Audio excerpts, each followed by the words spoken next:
Yo, yo, yo. Baby. Wag. What God? We have a we have a guest. We have a guest. Do you want to introduce yourself, David? My name's Dave. It rhymes with microwave. This is Dave. It's Neil's brother. So we've known each other for many years, haven't we, Dave? Many moons. Many moons. So how are we all doing? So we got Barry in the house, Brian, Russell, making sense. How we doing, mate? How we doing? So Dave may be a little bit nervous because it's his little first stream. So yeah, be patient with him. Be gentle. So Ant, what have you been up to? Backwards hat, very cool. Yeah, no, I've actually not. It feels really weird actually because like a week has gone and it's just flown by, and I've not really done anything this week. If I'm being honest, like nothing at all. I've just been. There's not much to do with the lockdown, is there? No, I've just been chilling. You're quite limited. Yeah, I mean, but I wasn't. I wasn't really doing much like outside of lockdown anyway. I'm a bit of a boring bastard, so I wasn't really doing that much. So yeah, it's not really. I've not really been doing much, mate. I wish I had more to tell you. Yeah, I'm the same. It's just going for nice little casual walks, going to Bridgeford, and little bike rides, and that's it for me at the minute. A few training sessions here and there. That's it. Obviously, it's a bit limited. What about you, Dave? What have you been up to? Went to Algeria yesterday. Yeah. Not a lot. Like I'm not really doing much. That I'm born for this. This lockdown. My missus has changed the bedroom 50 times in a day. Yeah. A lot of Amazon deliveries. Just keeping myself to myself. Like not much you can do, can you? Like, yeah. No. Alex, Ant is going for the Sylvester Stallone over the top. Turn the hat around. Yes. Looks like he's about getting ready for the arm wrestling. Yeah. Ash Ketchum, baby. In it. Right, let's have a look. And it looks like he's carrying a slingshot at him at all times. Oh yes. Oh, making sense. Appreciate that, mate. Nice one. Turn the hat sideways. Comedic relief. There we go. That is gangster relief. Alex just thinks your living room's on fire. Is that your TV? Yeah, I hope so. I hope so. Can't you afford a real? No. I have to go for fake ones. I do stand next to the TV as well, going like this. Try and get some heat from it. Cool. Shall we? So Dave's quite a. I wouldn't even say you're a newbie, Dave, to fragrances, are you? Do you wear fragrances, Dave? I do and I don't. I do, but like I don't. It's more like whatever my missus buys me. She gets it me. So she takes my card and then pays for it and says it's a present. All right. From her. So yeah, I do like have a bit of a sniff, but I'm not like a major person. I'm more here for the movies. Yeah, I'm a big movie buff. But yeah, hopefully I learn something. So what fragrance are you wearing at the minute, or is the missus buying for you? If you ask me, like I've got some of Home Bargain's finest. So I know you guys are talking about the cheap knockoffs. So mate, love a cheapie. My favourite is the Lynx one. Like that one, we can get the one from Lynx. Like it's a small little thing, and you spray it on your hands. Like that, I like that. Like it's cheap and cheerful. Oh, okay. You know what I mean? Like, I've never actually tried it. So. It's nice. I haven't either, to be fair. Some weird flavors as well. Like one of them was like tobacco and something, and it tastes so nice. Taste may smell. Having a little drink. In it. Nice. So I have been testing out one. Me and Anne was sent quite a few fragrances from Ches Pierre. They're bigger than I thought they would be. The what? They're bigger than I thought they would be. What, the Quite big, bottle? innit? Yeah. You normally get like a little one, don't you?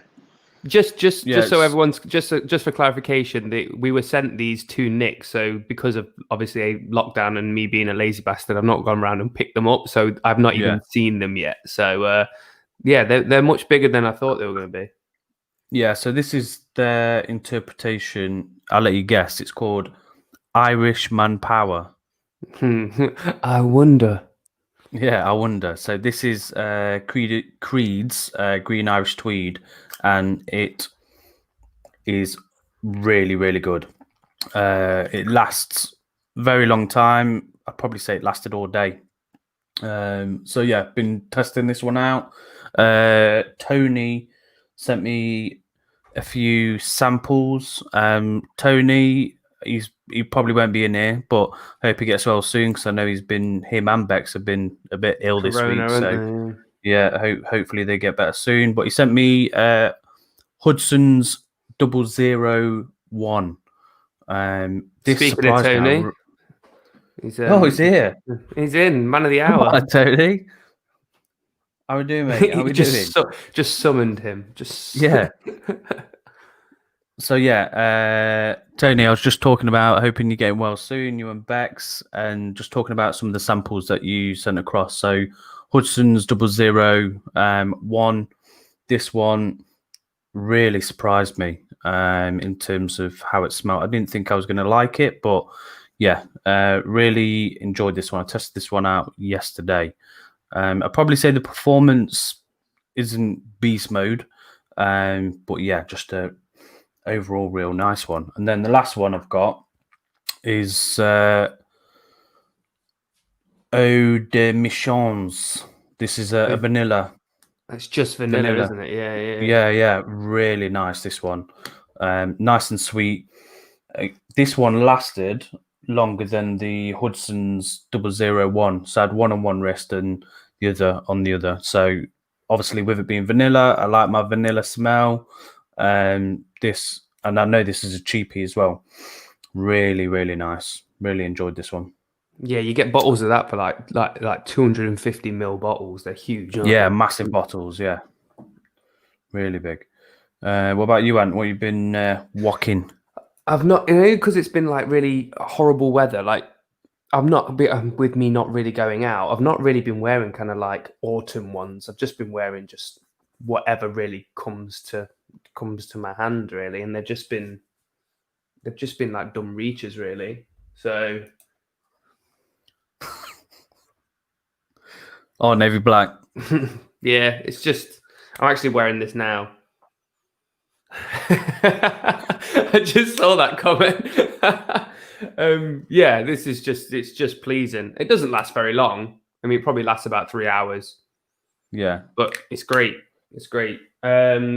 Another one I've been wearing is Perfume Parlor Passion, which is Eros. all right, yeah. Apache Eros. It's actually quite nice this time of the year, but it's actually really nice. I get chocolatey kind of vibe from it, but it's minty as well at the opening. But I bought a new one. Was it yesterday? A couple of days ago? Oh, time is just blending in. I think it was a couple of days ago. I bought a new one. Watched a video of Barry's. Buzzer. He did some unboxing of some Middle Eastern fragrances.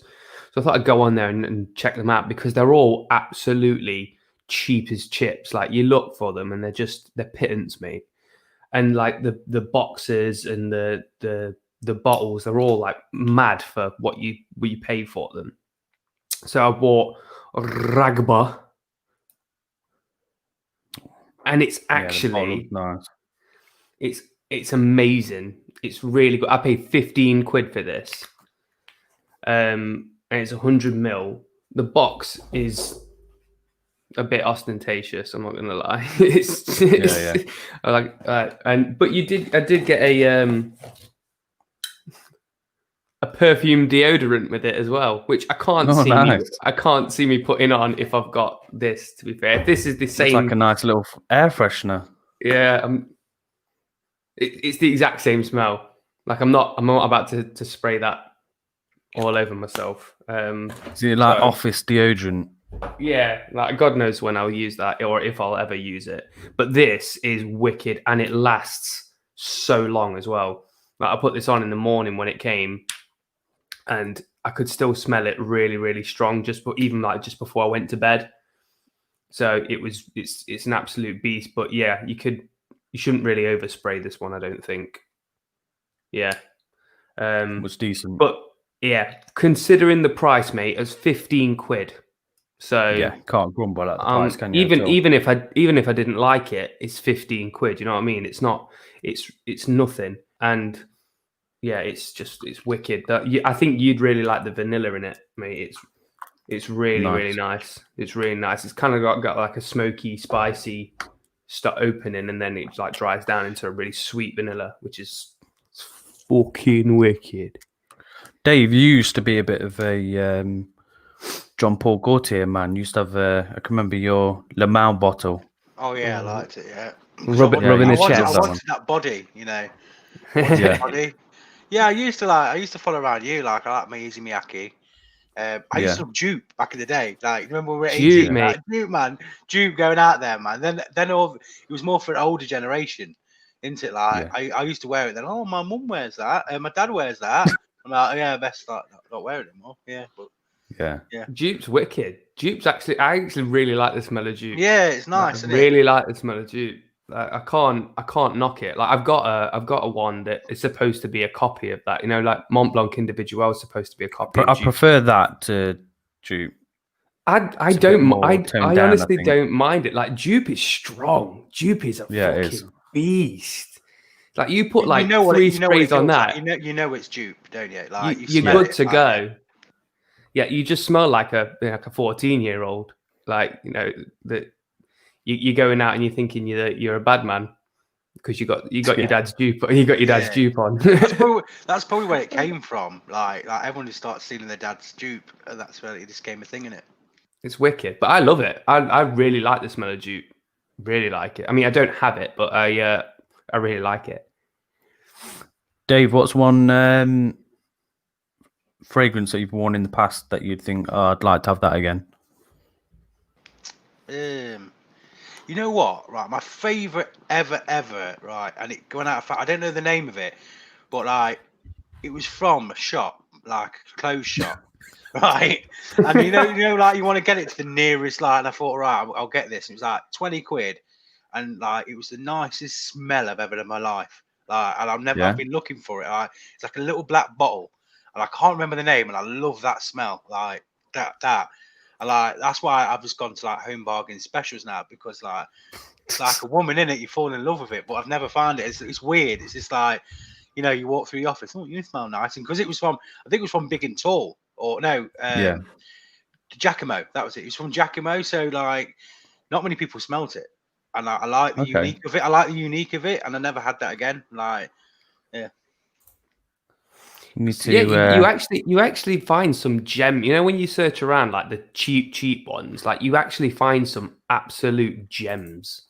Yeah, I mean, they never really last. They never really last, but you get kind of like what you pay for, don't you? If you're going to pay for like 5-10 quid, you know it's not going to last. But it's like some of them are actual bangers.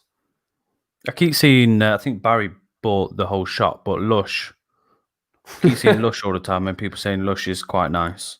They do the body sprays as well, don't they? In like the big fucking like Sif bottles or whatever they are. They look like antibacterial spray. Yeah. Cool. So, what movies, Dave, have you been watching this week, or TV shows? Is he paused? That is a wicked pause. He's gone like this, hasn't he? Has he done his brother? Has he done his brother like Neil? Yeah. It's normally me. I've sorted out my internet connection for this week. Just so you know, everyone that saw the abysmal turnout for my internet last week, I've managed to get a power line converter because I'm in a room that is like the furthest away from my router. So it was really, really difficult for me to get an internet connection. So I've got these power line converters that turns your electrical current in your house into a line into your router, which is mad. I didn't realize it was a thing, and now I'm just getting like super fast speed. So I shouldn't be dropping. I shouldn't be dropping out, and hopefully I shouldn't be blurry to anyone, because I know that I've been getting blurriness before. So some just before we go into the movie stuff, so some fragrance topics that we want to go over. So we're going to sort of mix and match it with a bit of movie stuff, a bit of fragrance stuff. So one of the topics is what fragrance gives you the most memories. So is there one particular one that gives you so many memories? Discussing the impact that clone fragrances are having, or is it having a positive impact? And then another topic that we want to go over is men not reviewing female fragrances on YouTube. So just getting a view for what people feel. So yeah, that's coming up. So we're going to mix and match that. Then we're going to go over our choices for 90s Avengers. So 90s actors, and who do we pick for our 90s Avengers? Then we've got movies or sweet sequels. Love you too, Tony. Yeah, so we've got quite a few topics that we'll be going over. So, and what films and TV you've been watching this week?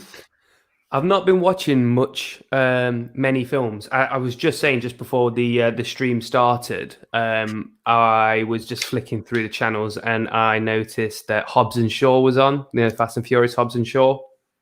Yeah. Never seen it. I wasn't really that bothered by it. It was one of those where I was just like, yeah, I'll watch it if it's on TV one time, and I was doing it. I can't believe, by the way, it's on for like 2.5 hours, which is mad.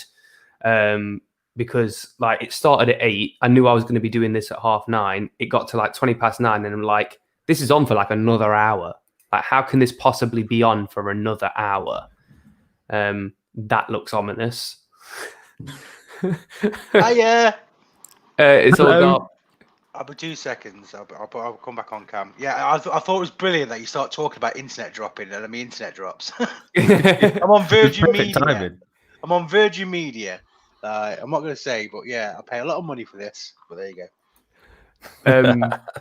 But yeah, so I was watching Hobbs and Shaw, and I was just like, it's exactly what I expected it to be. Like, everything was just ridiculous, like unbelievably. Like, there's no action scene in it that isn't ridiculously over the top, which is exactly what I expected. And if you kind of go into watching one of those movies, it's exactly what you want. Yeah, it's, you see The Rock, you see Jason Statham just doing crazy shit and having lots of fun with it. So, what more just can you things?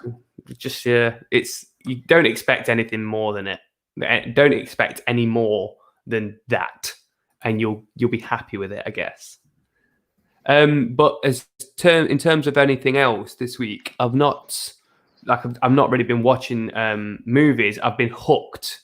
I was flicking through Amazon Prime, and I was in the end caravan. Yeah, that's why my internet was fucked. But I've moved up to a penthouse now, so I should be fine.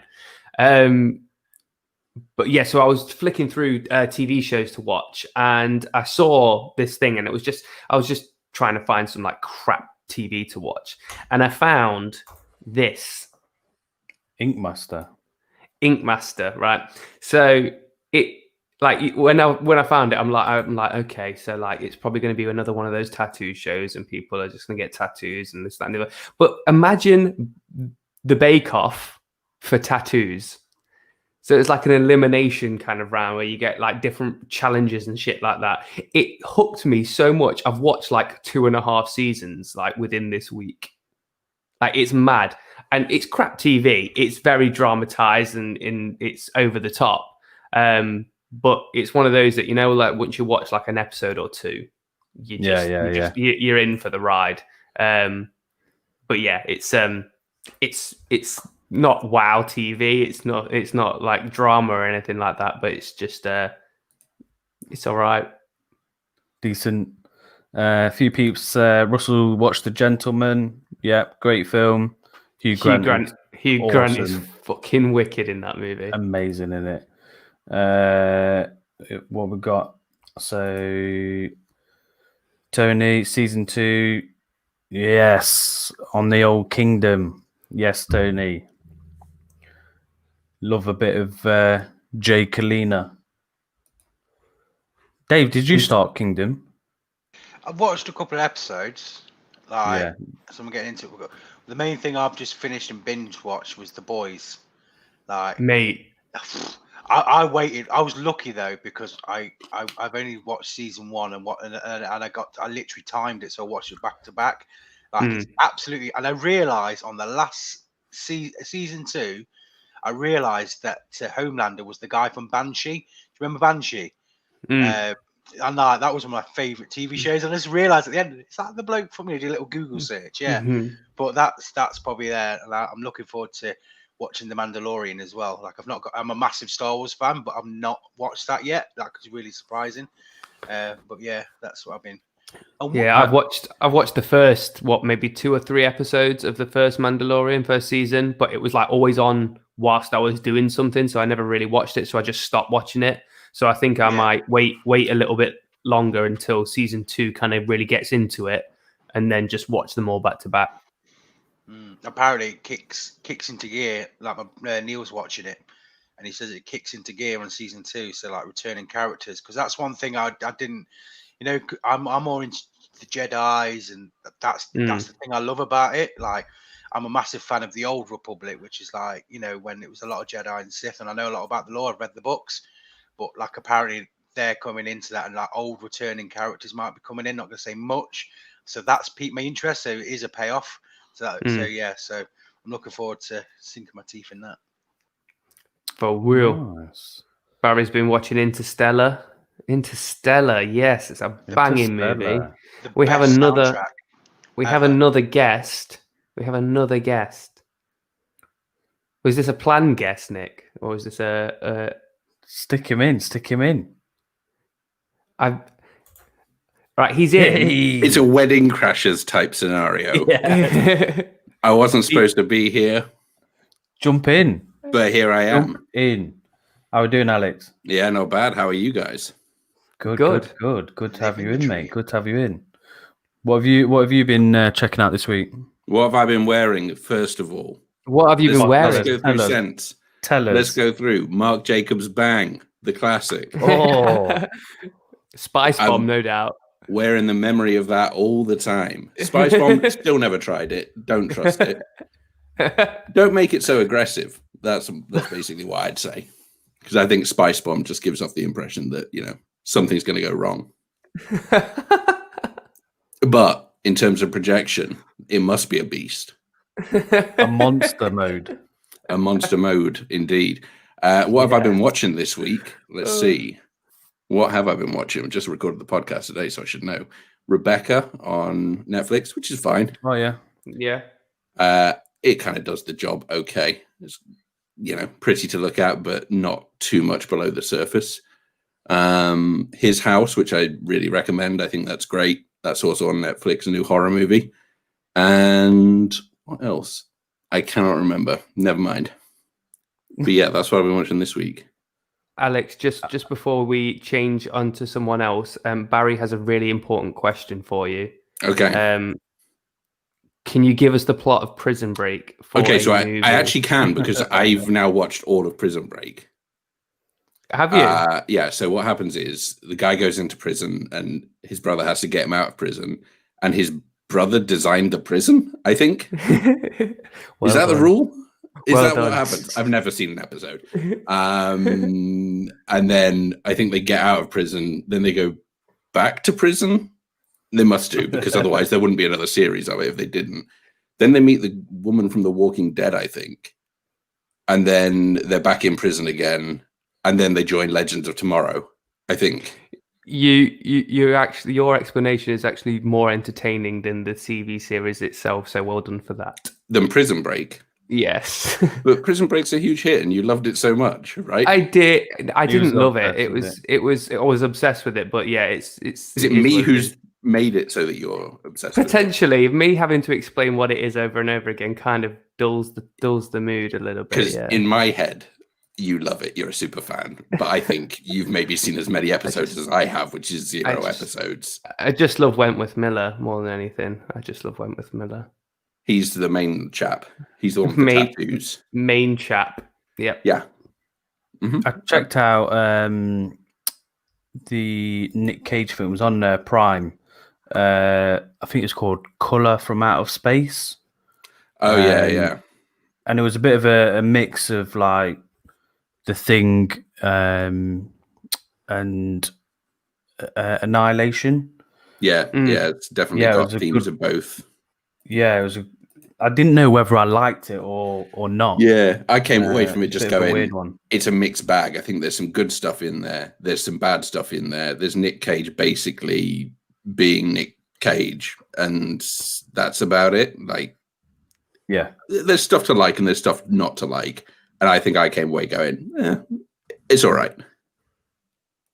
Yeah, it was all right. It was a good watch. It was decent. It's just more of a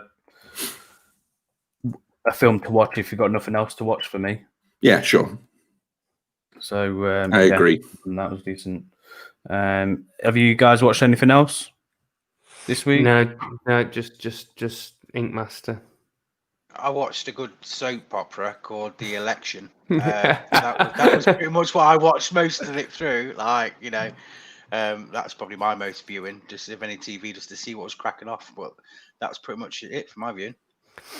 And what a roller coaster it was. Yeah, it's there. Very much so. I was expecting Donald Trump to get like a steel chair or, you know, something like that, WWE styles. It was, it was interesting to say the least. Yeah. Cool. Which topic do you want to go on now, Ant? Barry, I'll hold your pocket any day long. Let's have a quick look. Well, considering we've got movie fans in the house, let's go on to the movies first. Yeah. Let's go on to the movies. So this is like a pop quiz round for Alex here. We're just throwing this because we've come a little bit prepared on this one. So we're going to be discussing movies or sequels you wanted but never actually happened. Okay. Right. So who wants to kick this one off? Because like I said, we came prepared. So yeah, well, I'll let you guys go first while I think of an answer, shall I? Yeah. How honourable of me. Dave, did you think of any? Yeah, we've got two for Dave in here. So do you want to start your first one off, Dave? You're on mute. Sorry, one's very passionate, so I'll leave that one. The first one is Goonies 2. Like, I've always wanted to see what happened to One-Eyed Willie in all that lot because the ship flew off, and it was such a good like movie, you know. I love the Goonies, mate. I love the Goonies. Yeah, but then it's the flip side. Is it better off left alone? Because apparently they were going to make another one. It was like thrown about. I was watching a documentary on it, on it, and they were saying that they were thinking about it but never dropped off. So that was there. I've always wanted to see. And the other one is a bit of an obscure one. So about 5-6 years, my favorite film of all time is Aliens. So Aliens with when they go to this LV-426, I think it is, and it went a really weird way. It went to Alien 3, you know, which was just production was just completely all over the place. But apparently they were going to do a new one. I don't know if anyone's heard of it, where they're going to completely change it. They did concept art, if you can see that, where Hicks still is alive and they, you know, Newt's there, and it's going to be in a massive like station, and like they brought aliens on there. So, and it would have started the kind of trilogy again. So that really, like, so you can see there, they're going to do that, and that's something that I really wanted to see. I think it failed in the last bit, but a script was made, you know, everyone was on board, and it fell apart. That would have been absolute, because I thought it went in a really, you know, the Marines, aliens, you know, when later on Predators came in, that would have been a perfect setup, because, you know, the humans were people that fight, you know, exploring the Marines. What are they? What do they do? Like other, you know, they could have branched out that more. And I feel like, yeah, that would have been brilliant. A bit like the new Terminator. The new Terminator that went back to roots, didn't it? With Sarah Connor, but made and kind of rechanged it. And I think James Cameron was on board. So maybe getting that's my dream. To have that backup there. That's my two. Interesting. Lizzie. I'll go. I'm just shouting out names if people are joining. Just in the comments. Yeah. Okay. Yeah, Nick, you're gonna go now. Yeah, man. Yeah. Okay. So first one.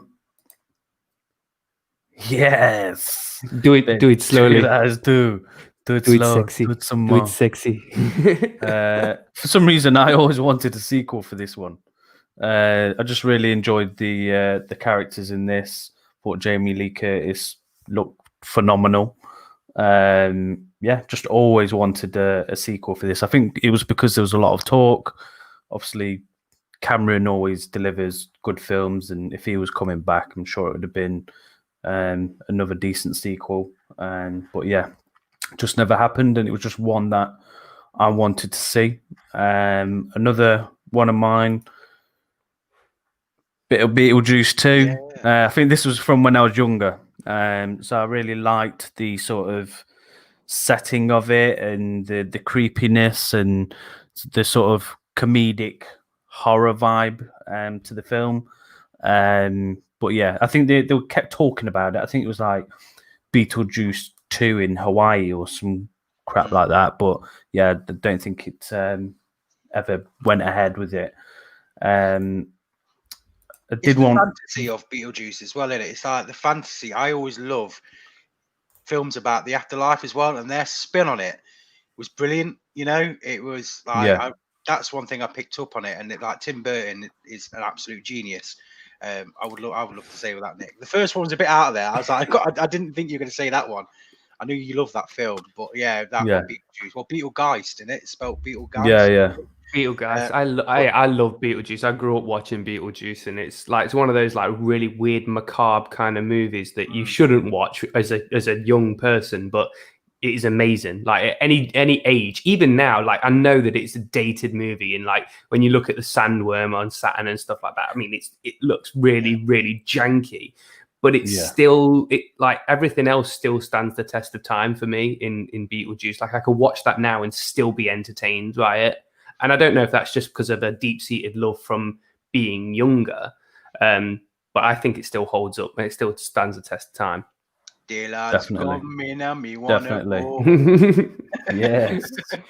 Batman next 3. one was Batman 3. I would have liked to have seen the trilogy from Burton. But yeah, wasn't meant to be. But that was one I'd like to see.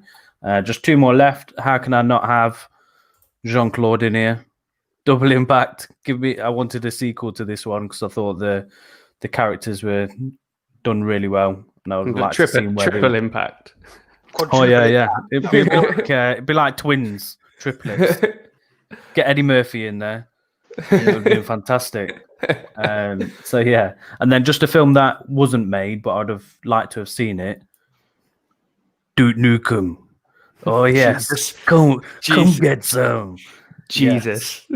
Yeah. Doesn't that look a bit like Sylvester Stallone as well? Like to play the part, Sylvester Stallone, isn't it? Like as he is now. Yeah. So they're my films. Okay, so I got 4. I'll quickly just run over them because Alex has probably got a couple that he wants to. Yeah. Yeah. Okay. So mine. Dave didn't want to hear mine though. He's gone. The first one that I'm going to go over was almost kind of made. Actually, it was pretty much ready to go from my understanding. Justice League Mortal. They did a lot for this movie. It's the George Miller one, yeah. Yeah, they were about to start production. Well, they were on set. They were on set, ready to go, and then the plug got pulled on it. And the reason that I really wanted this, or I would have liked to have had this, is because the cast for the Justice League was pretty good, pretty good. Armie Hammer as Batman. is a very, very interesting choice for Batman. You can Google it. There's like a lot of concept art out on there for it as well. And they really went all out for it. They had Lantern, they had Martian Manhunter, they had quite a lot of people in it, and it could have arguably been better than what we actually got. I don't even know if that needs to be argued. But yeah, so that was one that was so close, but oh so far away. Another one that was so close and yet so far away. Spider-Man 4. You've taken one of mine. Oh, have I? Yeah, I was going to say Raimi's Spider-Man 4. Yeah, I love Raimi's injection of his kind of like horror background into these Spider-Man films, especially watching it back. Spider-Man 2 is still incredible, and some like the scene that sticks out more than anything is when you've got Doc Ock in the operating room and you've got all the surgeons around him trying to figure out what they're doing, and then all the tentacles come out and start like attacking them and killing them. It's like straight up out of a horror movie. Yeah. And it injects these little flavors of horror throughout, which is really, really nice. It's just sad that the plug got pulled on that like a couple of days before due to like it was massive creative differences, wasn't there? So it's just it's a bit sad because Maguire is arguably everyone's Spider-Man. Is that what people say? Well, that's what they say, I guess. I mean, I like him more than most, but I didn't know anyone else was of that opinion that he was their Spider-Man. I think it's because he's the first kind of like mainstream Spider-Man. It's kind of like the first time your first Bond is always going to be your Bond, that kind of stuff. But yeah, so close, yet so far away. And then two that I don't think have even. I think one has been talked about being made. Maybe both of them. I don't know. But I would have absolutely loved to seen a second Dredd. I mean, I love Dredd. I think the Raid is better. But I mean, they're pretty much the exact same film, really. But I love Dredd. I love the stylization of it. I love the visuals. I love Carl Urban's chin. I loved everything really about it. It was just gory, over the top. It was great. So I would love to see a number 2 of Dredd. I don't think you could overdo that, really. And then lastly, a childhood one. But since looking into it, I found that there was actually talk of a sequel of this. Who Framed Roger Rabbit? I loved Roger Rabbit as a kid. I absolutely adored Roger Rabbit, and I had the biggest. Obviously, I think a lot of people did biggest crush on Jessica Rabbit. Bob Hoskins, I was going to say, but yeah. He was a close second. He was a close second. Yeah, he's a stud.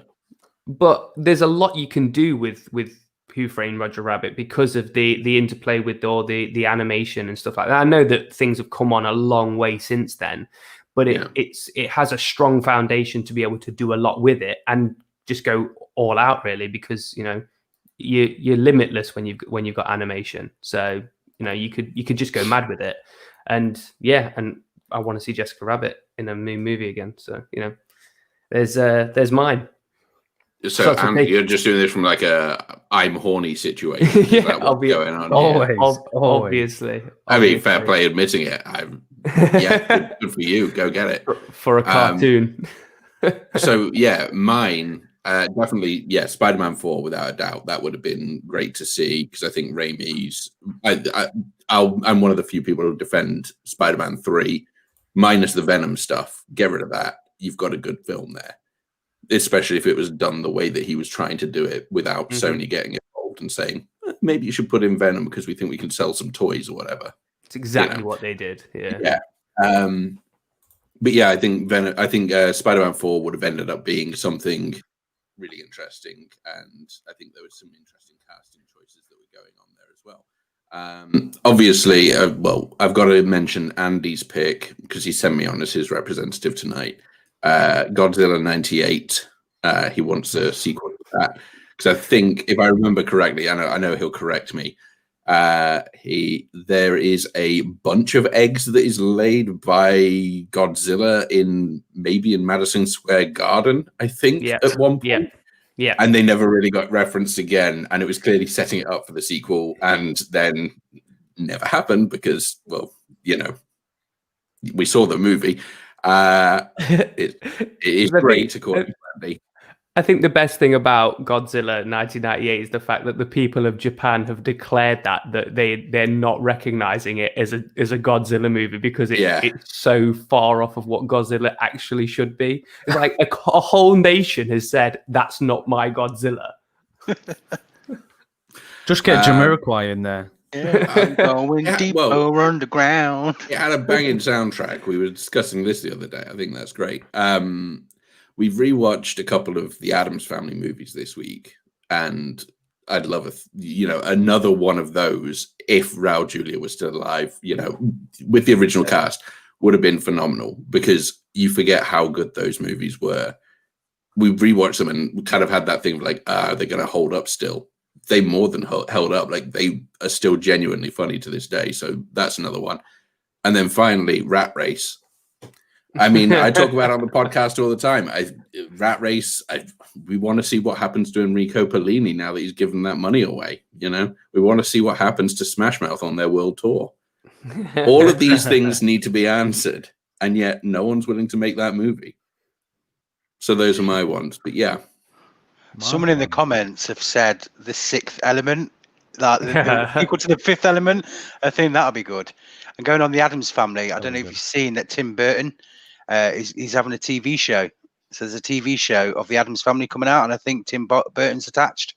Oh, really? Okay. Oh, no. Yeah. So I saw that in the news. So that should be good. Even talk, I don't know, with obviously the press at the moment, but with Johnny Depp maybe getting on board with it. So that should be interesting. That'd be good. That'd be decent. What do you guys think of the whole Johnny Depp having to step down, or say, well, Warner Brothers have basically given him his marching orders from Fantastic Beasts. I think it's just because it's going to get messy, isn't it? What I was going to ask is, how do you feel about him? I mean, nothing has happened so far with Amber Heard that we know of, but how do you feel about Warner Brothers making him say goodbye to Grindelwald, but everything still seems to be fine with her for Aquaman, as far as we know? Well, I've heard that she's been cut from the Zack thingy recut of Justice League. I'm sure I saw that on the news. I'm sure that she's been cut from there. But yeah, it's a tricky thing, isn't it? It's very messy. But he's doing a retrial, isn't he? So he's going to try and fight it. So hopefully, it's a bit of a weird one. It's a bit of a shame because I think Johnny Depp's one of the greatest actors around. So yeah, I love him. I think it's just it's obviously it's not gone his way, regardless of whether it's true or not. And Warner Brothers is a business, and they're trying to uphold their sort of reputation. And then any promotion they do down the line, that will just be the main focus. And they probably want to shift that away. So if they do want to promote it, that is not going to influence how the film's perceived going forward. So I think it's just more, regardless of how they feel, it's just business. That's my thoughts. Yeah, and I think that's always going to be the bottom line for them at the moment. I mean, we've talked about it on the podcast previously that they should essentially just ask the whole franchise to step down because the Fantastic Beasts films are trash. Well, I think everyone's on board with that. Well, the first one was okay. The first one was fine, but unnecessary. And then the second one was one of the worst films I saw that year. The second really one tested my patience. The second one was absolute toilet. I will agree with that, but I like the first one. They could have just left. I know because they've set out that they were going to do 5 of these Fantastic Beasts. Yeah, which is they said madness. I think before they said the first one came out, I think they were saying whole plan. Yeah, the whole plan was like, we're going to do 5 films. It's like 5 films when you have no idea how each one of them are going to perform. I enjoyed the first one, but it could have been a standalone film. It could have just been there. It's just a re-entry into the Wizarding world, which is fine.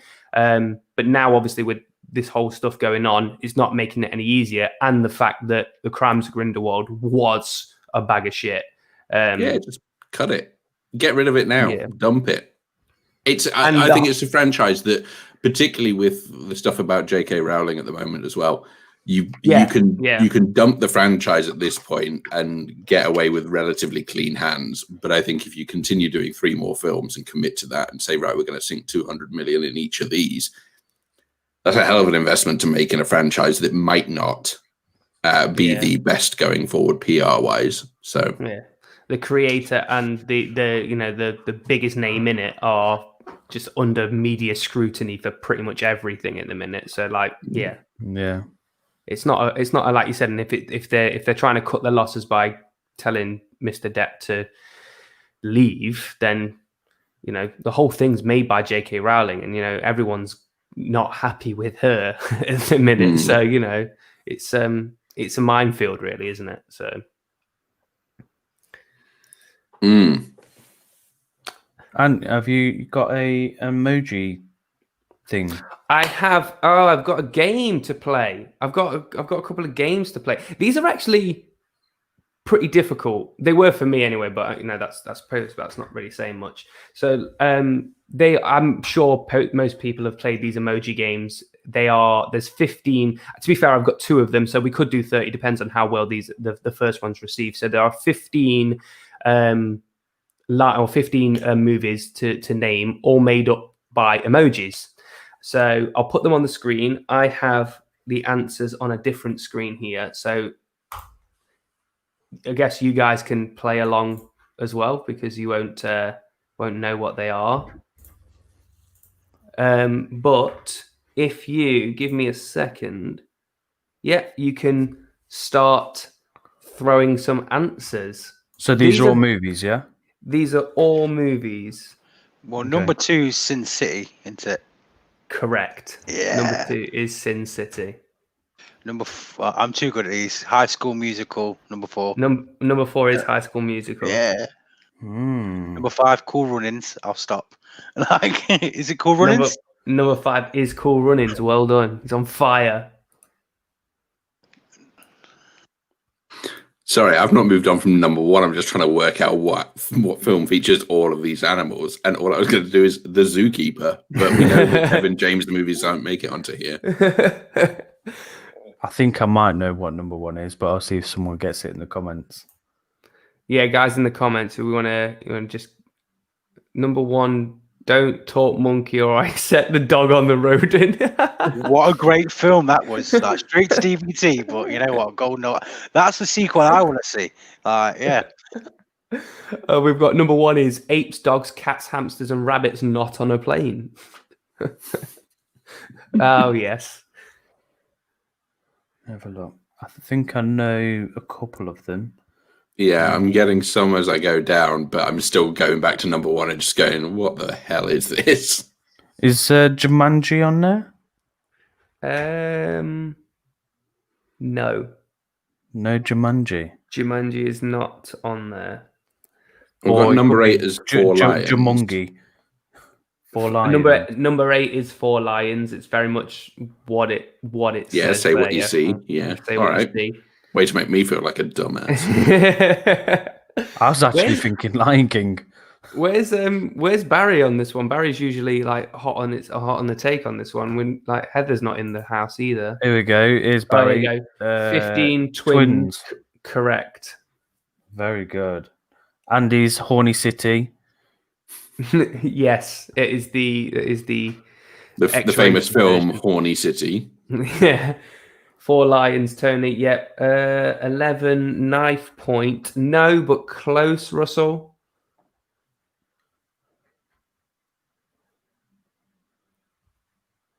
These are a little difficult, I must admit. Yeah, some of them are. Is one of them the Page Master? No, I know this is right. Do you remember that movie? I love that movie. I watched that about 2 weeks ago. I love that movie. Yeah, no, Page Master's not on there. No, I thought number 9 might be Page Master. Hi, Heather. 14 Yes Man is correct. Yes. Hey, Heather. And number put 12, therefore, Down. is no family. Down with having a Down family. with having family. No, that is not correct. Wait, hang on. No, surely. Right. Number 12 isn't Sophie's Choice, surely. Just from the emoji. Okay, just thought I'd check. Oh my god! No, I just had a horrible feeling that the downwards thumb was a much more serious thing that it's made out to be there. I wish it was. I wish it was Sophie's Choice now, but no. Sister Act, no Sister Act here. Number 9, The Book. The book is close. Is it close? Never-ending Story. Hang on, Alex. What was that? No, Dave said Never-ending Story. Oh no! Think of The Book. Yeah, I was going to go with The Reader, the Kate Winslet movie from 2008. It's got book in it.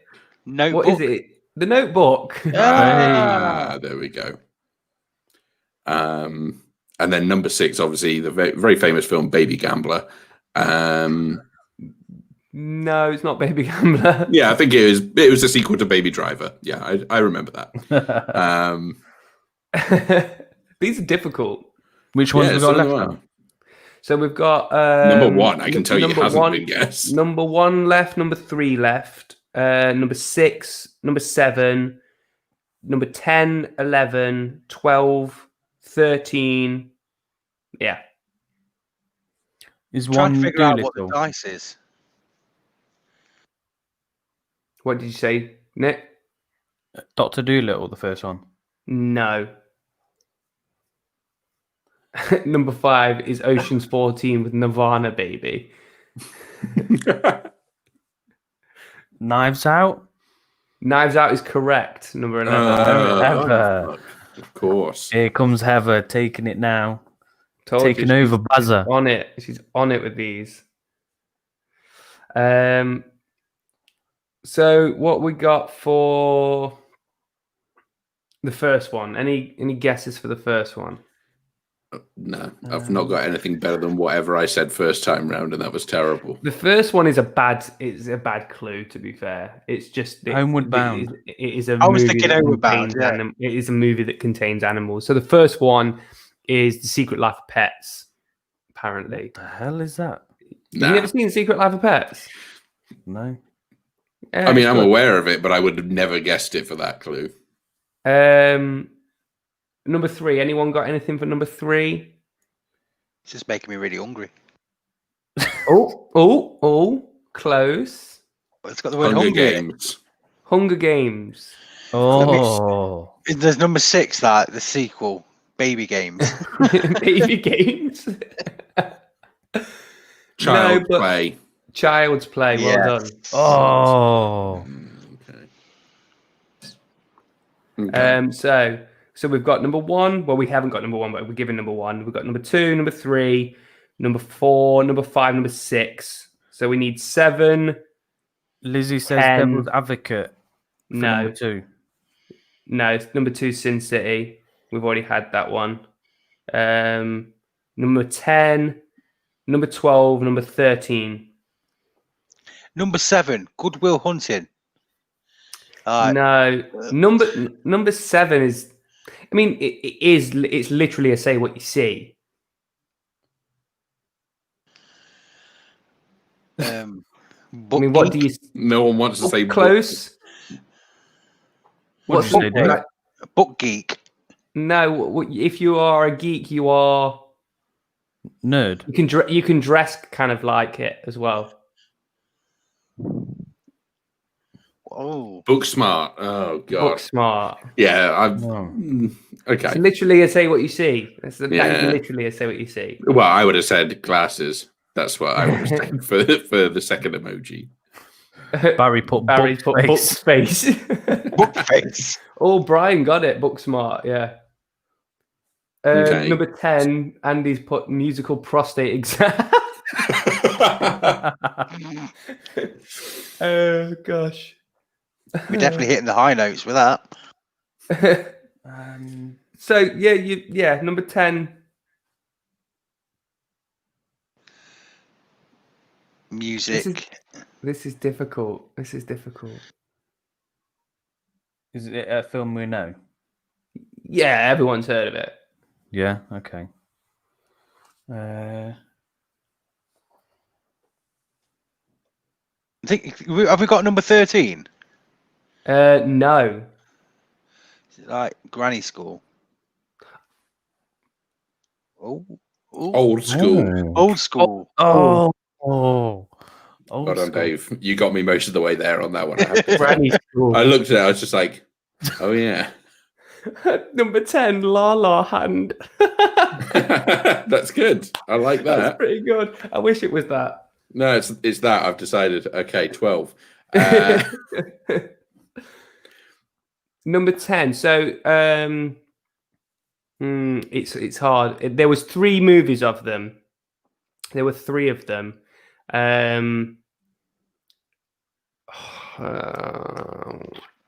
Had a person in it called Fat Amy.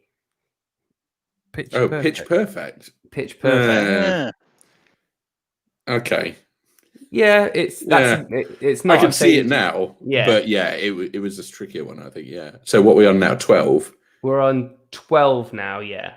And it's not Sophie's Choice, okay? No, and it's not down with not having a family. Don't think of the children. It's more the parent in the background.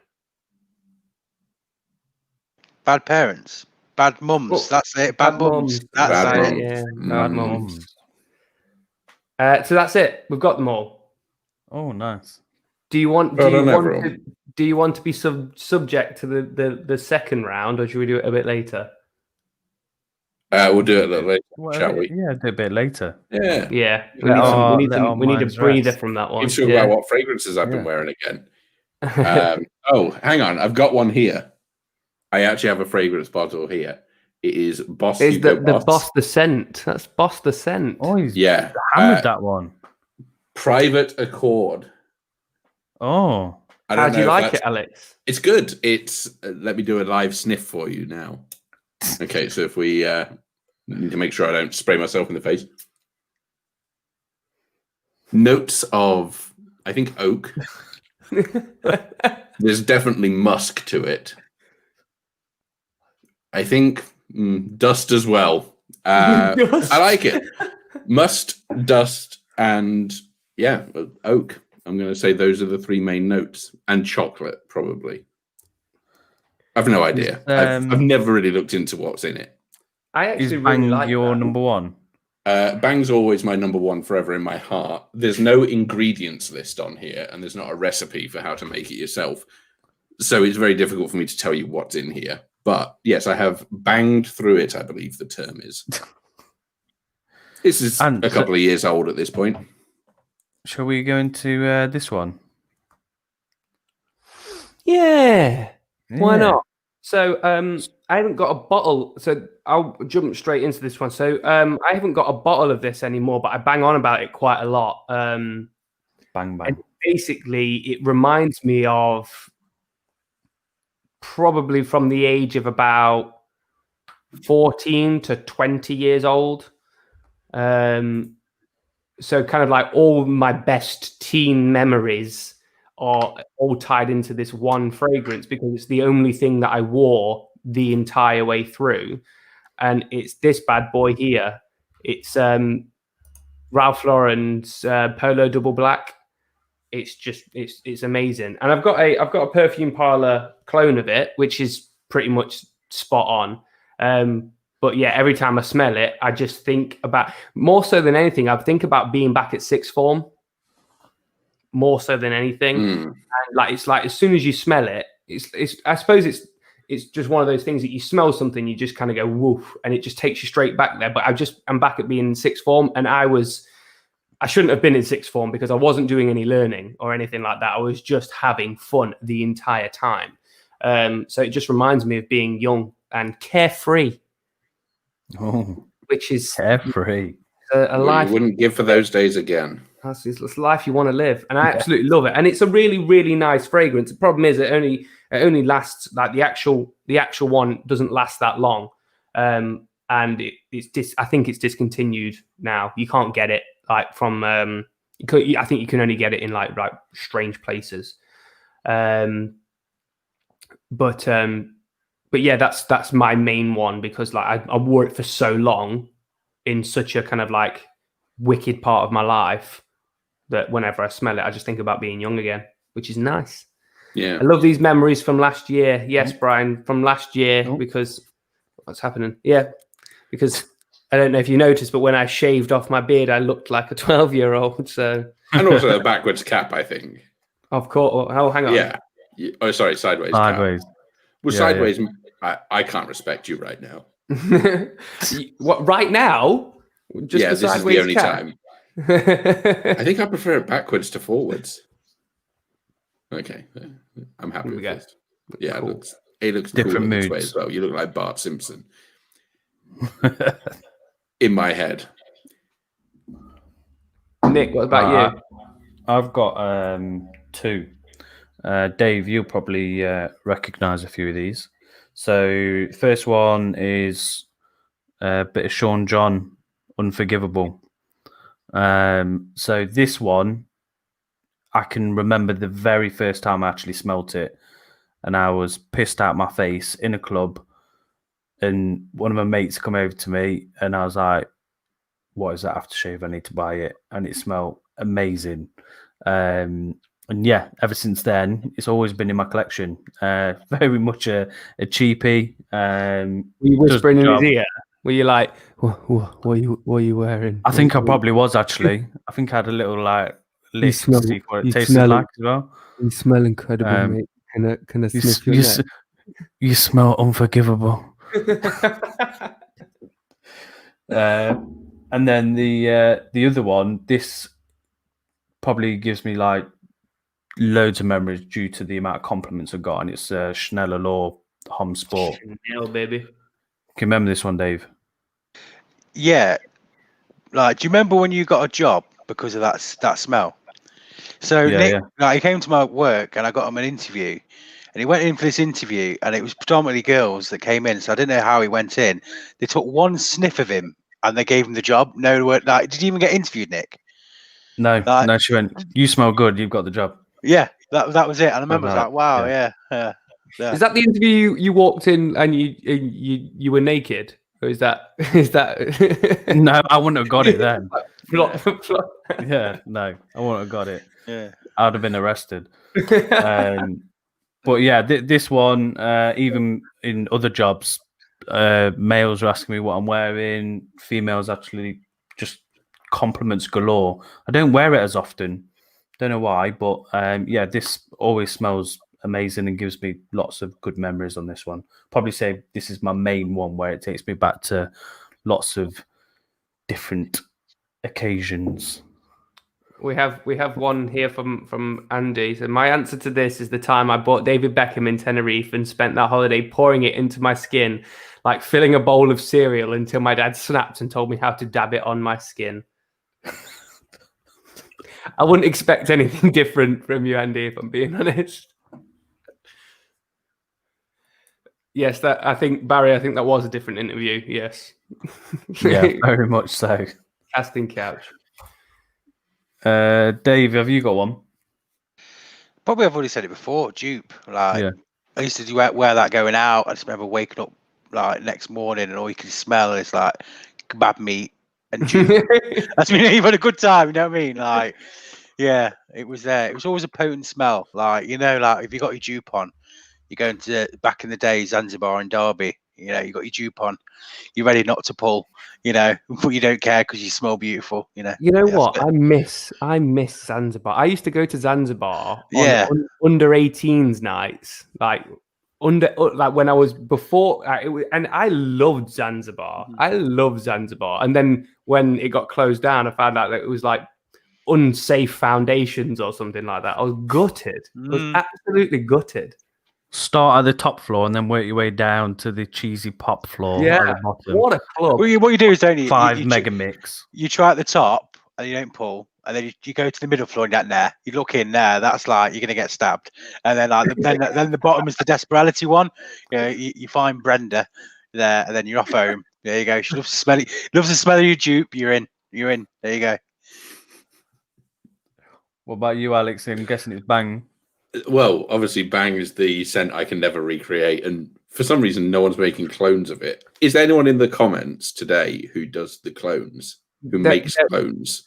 There will be a clone of it somewhere, Alex. I can find it for you. Let me see. Really? Because I've searched for this, and I've never been able to find it. If you can find it for me, I'm going to order maybe 100 bottles. Well, Nick's looking now. I can guarantee. Right. I'm sure that he'll find it. I'm excited for this because this is going to change my life, and all of a sudden, I reckon coronavirus will be over as soon as this happens, because this is the one thing that's stopping the world being a good place right now. But the other thing, I have found the one. Great! But it's currently out of stock. Yeah, But there is one. I think I found the same one before, and it's not been in stock for at least a year and a half. And I don't know if I need to write to them immediately and say I will order 50 if you just make it again. Did you just look at Perfume Parlor? Yeah. That's where I checked. Mate. Yeah, I checked Perfume Parlor on your recommendation. Well, I didn't know Perfume Parlor existed until I knew about this from you. So, anyway, Ultraviolet. Do you remember that one? Oh, yeah, I've got it. It's the squeezy one, yeah? Yeah. Yeah, I remember that one from, I don't know, 2005, 6-ish, I want to say. Yeah, I think that one is the dupe of my youth. But yeah, it's nice. I like Ultraviolet. Ultraviolet's nice. I think if I smelled that right now, I would be sort of taken back like 15 years, and I would just become a wreck. I don't know if I'd be able to cope with all the humiliation that I had at that time. I mean, obviously, life's going much better for me now because I'm on the stream. This is the highlight of the week. I mean, it's Sunday, so it's either early or late in the day, but it's still good. So, Dave, Andy wants to know where you're wearing dupe. Was it to a retirement home if you're trying to pull someone called Brenda? It felt like it. No, don't diss Brenda. Yes, she had to stop because she had a bit of a back injury, but best time of my life was our Brenda. Rest in peace. Tony, top floor 18-year-olds, add 10 years per floor until you get to the Brendas. That pretty, to be fair, mate, that pretty much sums up Zanzibar back in the day. That pretty much sums it up. Very much so. It's sticky floors. Russell said try the Essence Vault. You could try that for Bang. The Essence Vault? I've not even heard that. Where do they come up with these names? Like, it's well. Speaking of it, like we've got a section now. Are clones damaging fragrance industry? So whilst we're on the topic of clones, we might as well talk about it. Now, Barry says can't beat Grab a Granny, which is bottom floor of Zanzibar. What is grab? And if that doesn't work, Fever. But what was the other one? Fever was the that's it. That's when you want to. So Nick, have you got some thoughts about this one? Are clones damaging the fragrance industry, or do you think they're helping the fragrance industry? I don't know, because I think an example for Creed Aventus, you're paying almost in the 300s for Creed Aventus, and from what people are saying now with the current versions, they're more watered down. The performance isn't as good.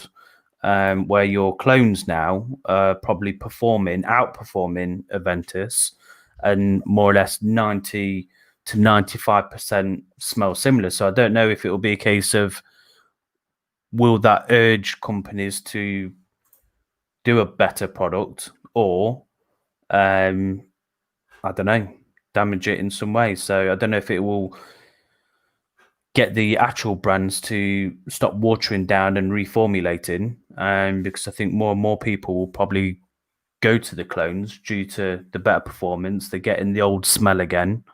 I'm not sure. What do you think? It depends on what you're using it for, really, doesn't it? Because if you're going to use it for, like, I've got this clone and now I'm not going to ever really use anything else, then it's got to stop people from buying the original product. That's quite obvious. But if you like, for like Perfume Parlor and stuff like that, like it's because they're quite cheap, like they're really, really cheap. It's a good way to dabble into getting into different ones that you would maybe then splash out the cash on the actual thing if you know that it's going to be better, because obviously the perfume parlor stuff is going to be a lot of synthetic stuff and it's not going to be as good as what the original is. It never will be.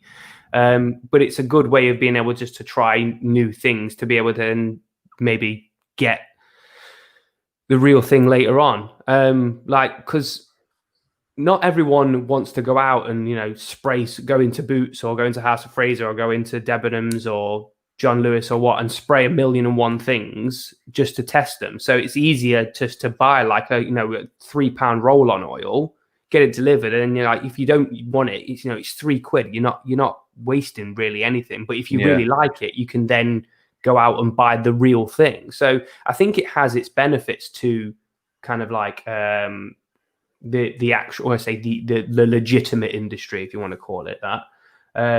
But it does have its downsides as well, because if you then, like I said, if you find one clone that you like and you like it more than the original, you're never going to buy the original. But I think I don't think you'll have many that you can say that about, really. You can't really say, oh yeah, this clone is better than the original. I think in a lot of instances, you'll find that the clone is close to, but never as good as. So I suppose it really depends on your use of the clone. Yeah. Well, Alex, would you prefer to have Marc Jacobs Bang actual bottle, or would you pay cheaper to have the exact same smell? What I would say is, of course, for me, I can never recapture that unless I have that original one back again. But what I would say on clones as a general rule is, imitation is the sincerest form of flattery, right? So it's good that these clones are out there, because it means that the perfume houses that are doing the originals are doing something right, because, hey, people like them enough that there are going to be clones of them. We also have to consider we're in an economic environment where people don't have the disposable income to spend on high-end fragrances all the time. Maybe one a year, but maybe they're, to bulk out their collection, they might have to go for something where they take a punt on it based on some of the notes in one of the more high-end things, and they go, okay, well, I'll try something that's a clone of that because I quite like that tester that I had. And then they can go, okay, this is within my budget range for the time being. At the point that things get more stable economically for me, I can then go out and buy that, presuming they're still making it, Marc Jacobs. But what I would say is, I think financially it makes a lot of sense to the vast majority of people who are buying perfumes, that why would you spend the extra money if you know that you can't necessarily do that, when you can get something that does roughly the same job? And sure, it might not have the same performance, or it might not have the same notes, and it might not be of the highest quality, but if it's allowing you to get that same fragrance for a fraction of the cost, or a similar fragrance for a fraction of the cost, you've got to think that economically that's going to make more sense and it's happened in other industries as well. You get those knockoff brands that are doing similar styles to the high-end ones, but for, a tenth of the price or whatever. Yeah. So it's not just exclusive to the one industry, and I guess it kind of makes sense. I was gonna ask that, because like in let's say fragrance, because it's hidden behind, like, what it is hidden behind a smell. So only you will know of that because you're the only one that's wearing it. So you could spray it, a couple of hours later, someone goes, "Oh, you smell really nice," and you could go, "Yeah, it's so and so." You know what I mean? You can say it's the real deal, and no one's going to be, unless you are really, really trained in the art of smell, no one's going to know. Whereas if you wear an imitation, let's say Adidas with, let's say, 5 or 4 stripes, you're going to know the difference. Yeah, it's a more obvious difference between Tommy Hilfiger and Tommy Hilfiger. Exactly, sure. Exactly. But can I, as a complete kind of outsider to the fragrance world, can I just ask, is it really damaging the perfume houses, the fragrance houses themselves? Are they feeling the... I don't necessarily. Yeah, know. I'm not sure. I don't think it is. Because I think people still like to have the bottle, and and I think some of the original you can you can tell the difference between obviously the clones and ones that are probably using actual ingredients rather than synthetic stuff. Yeah. So I think it's just more on preference, really. But I don't think it is having.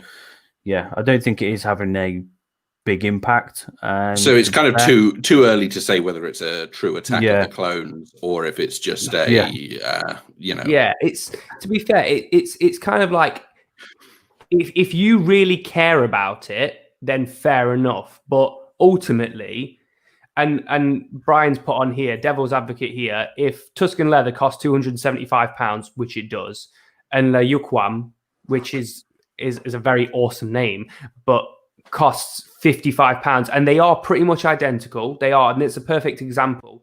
They're pretty much identical, and it lasts longer. Yeah. The original ripoff. Why? Yeah. Why would you not go for the one that's 55 quid? Exactly. So, but yeah, it's an interesting thing though, because Nick, I suppose this question is more directed to you, but you know, when you wear perfume parlors or whatever you wear that is a clone of, and someone says that smells nice, what do you tell them?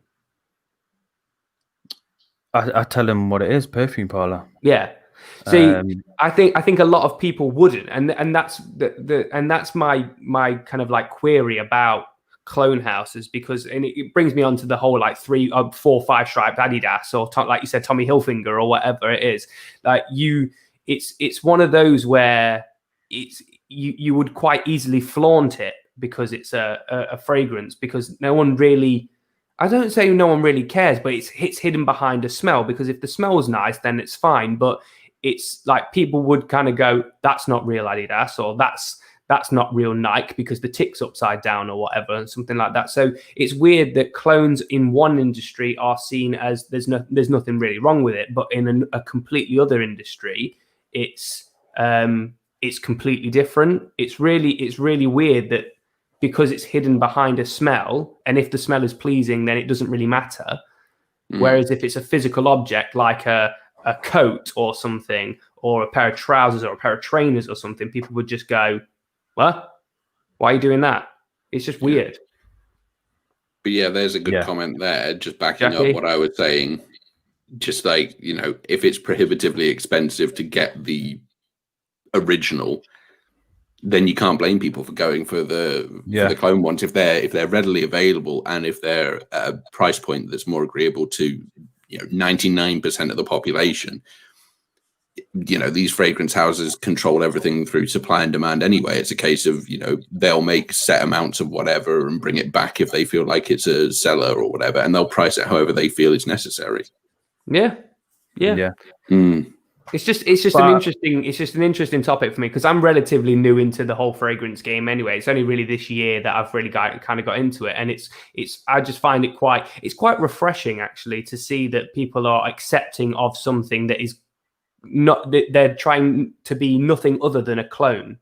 Whereas nearly every other industry, it's kind of like you want to stay away from the cheap knockoffs unless they are perfect copies of them, because then there's no way of being able to tell. But yeah, it's weird that how accepting it is, because it's hidden behind something that people like, because it's totally hidden. Whatever the branding is, whatever the bottle is, however it was made, what's in it doesn't really matter as long as it smells nice to most people. Like, most people don't really care. And I think to the majority of the population, that's going to be it, isn't it? It might be a slightly inferior version of it, but how are they to know that if they're not an expert? And I'm guessing the vast majority of people aren't experts in this. I mean, I obviously am. Mark Jacobs, bang, we all know. But yeah, I think if you're not an expert, it's like, so Gemini Man, for example, you've got the original Will Smith, and then you've got the knockoff clone of him. Sorry, guys, spoiler alert for Gemini Man. Never seen it. But the young upstart who comes through, he's never going to be able to replicate, Fresh Prince of Bel-Air and all that, but he'll do an okay job of it. The French Prince of Bel-Air, he might do, that will be fine. And, he'll do on Independence Day instead of Independence Day. But, it's exactly the same as the plot of the Gemini Man, I think. I've never seen the film yet again. I think it's all about fragrances, though. Definitely. Cool. Good topic. Should we go on to the 90s and 90s Avengers? So Alex, right. So now we really come prepared with this one. Yeah, I've been given a very brief one word summary of 90s Avengers, and that's it. So that's all you need to know. So we've got. I need to Google the 90s Avengers. So we've got Captain America, Iron Man, the Hulk, Black Widow, Spider-Man, and Black Panther. So we've not got them all. We've just got 6 of them. And are we going to go around one character at a time? Yeah, one character at a time. As long as I can go last, I'm happy. I don't want to take anyone's picks. That's the big thing. I'm happy to go first. Go ahead. In this one. So let's go with an easy one for me. This was quite clearly my easiest pick for the Hulk. Quite easy.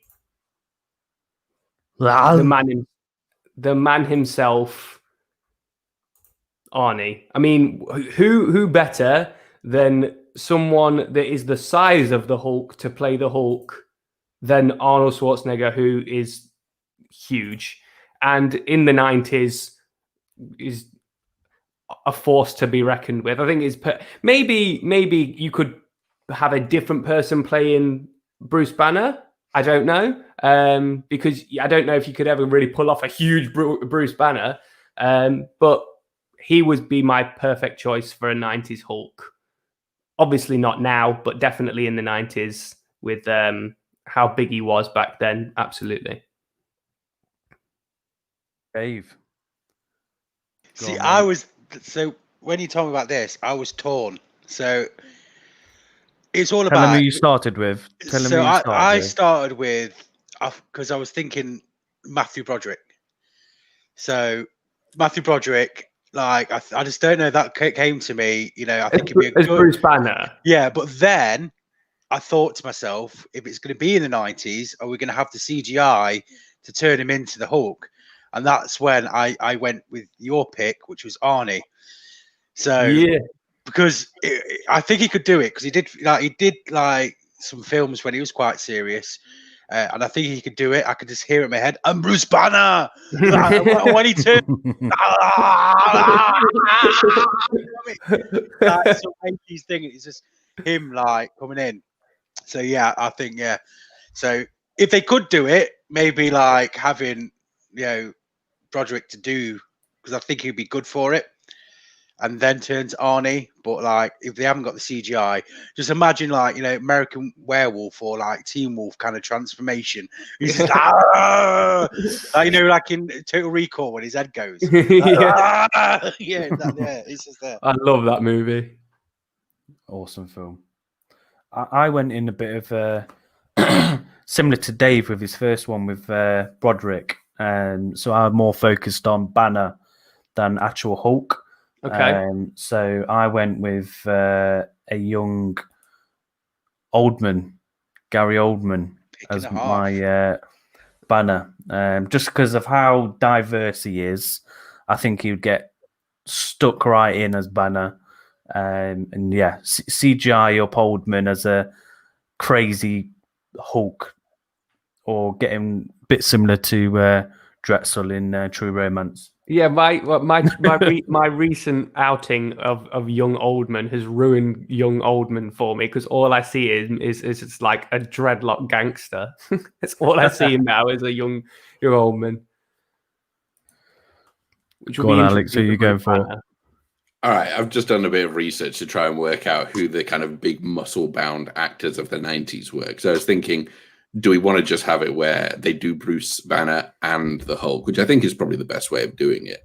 But I think Arnie can't do the Bruce Banner stuff, I don't think. No. I don't think he's got the range. But Michael Clarke Duncan was a phenomenal actor. From The Green Mile, from Sin City as well. I mean, so he's dabbled in comic books. Obviously, he hadn't in the 90s.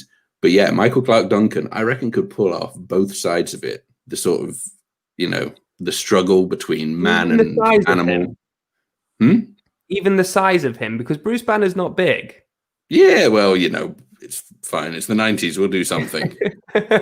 we'll smallerize him first. That's right, smallerize. And then we'll just give you a regular Michael Clark Duncan. I mean, he was great as Kingpin in that terrible Daredevil movie. He was the only good thing about that movie. Yeah. And Nose Who Knows Best, or whatever his name was, has just stolen my Captain America pick.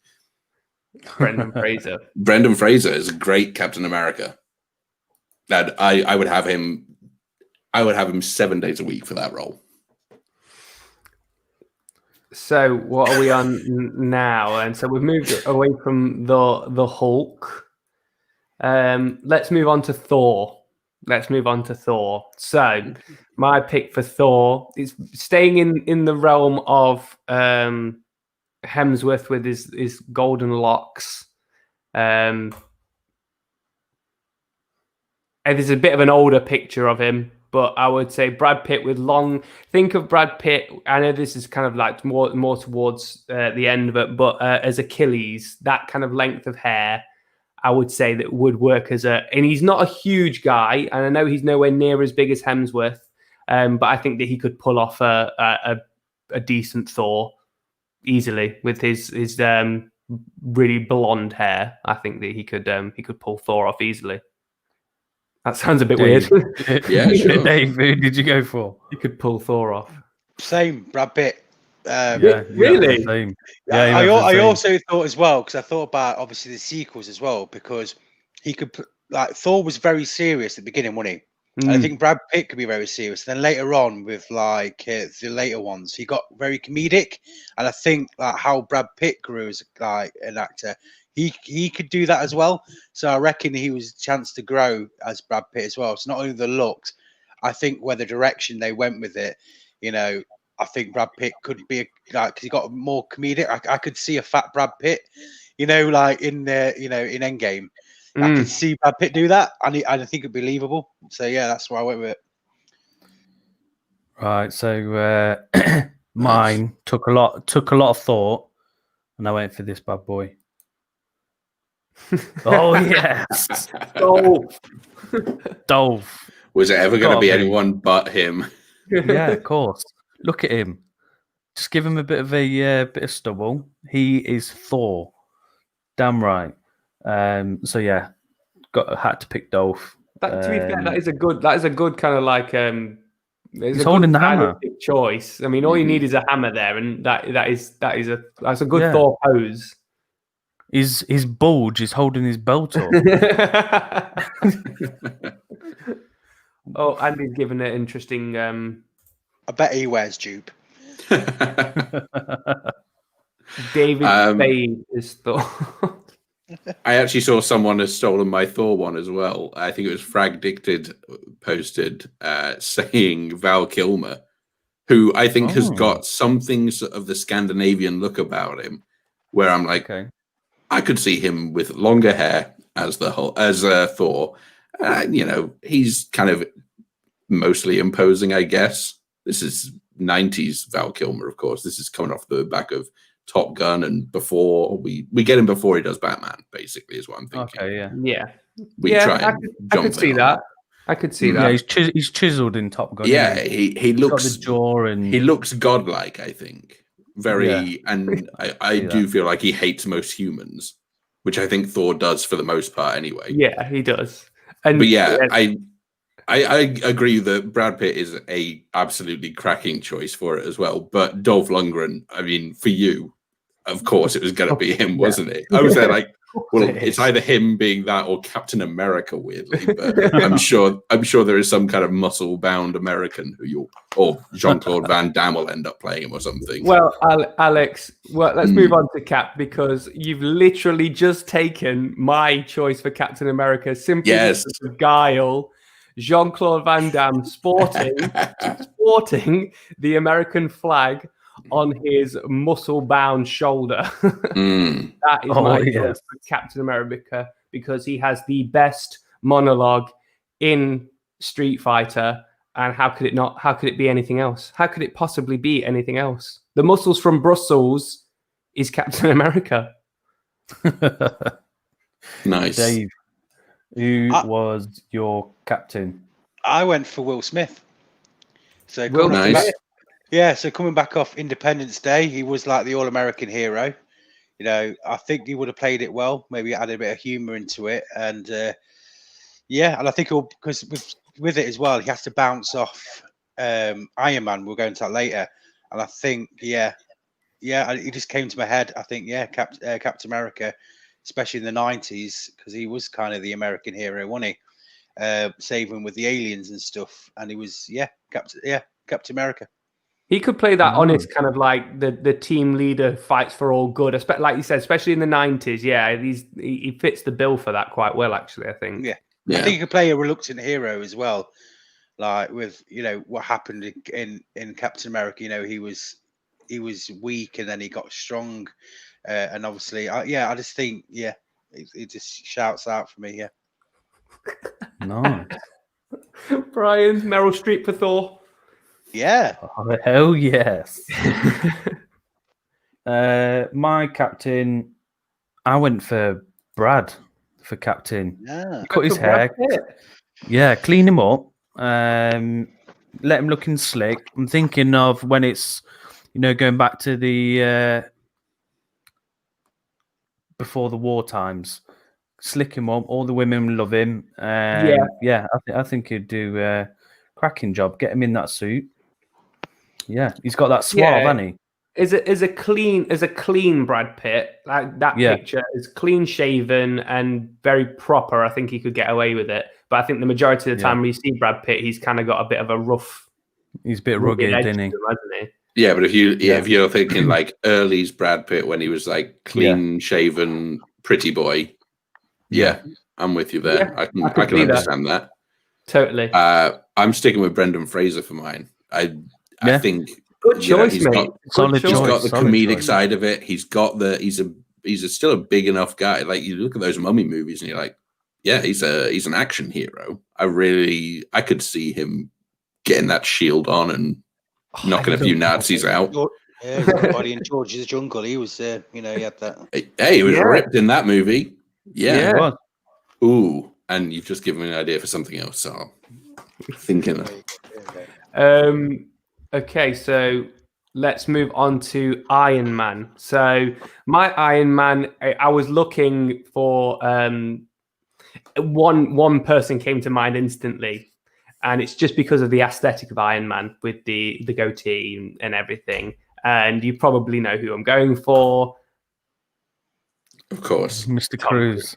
Tom Cruise. I think he fits the bill, especially. I mean, this picture alone. Maybe not the long hair, but I think that he fits the bill of a cocky Tony Stark. Does what he wants. A bit of a playboy.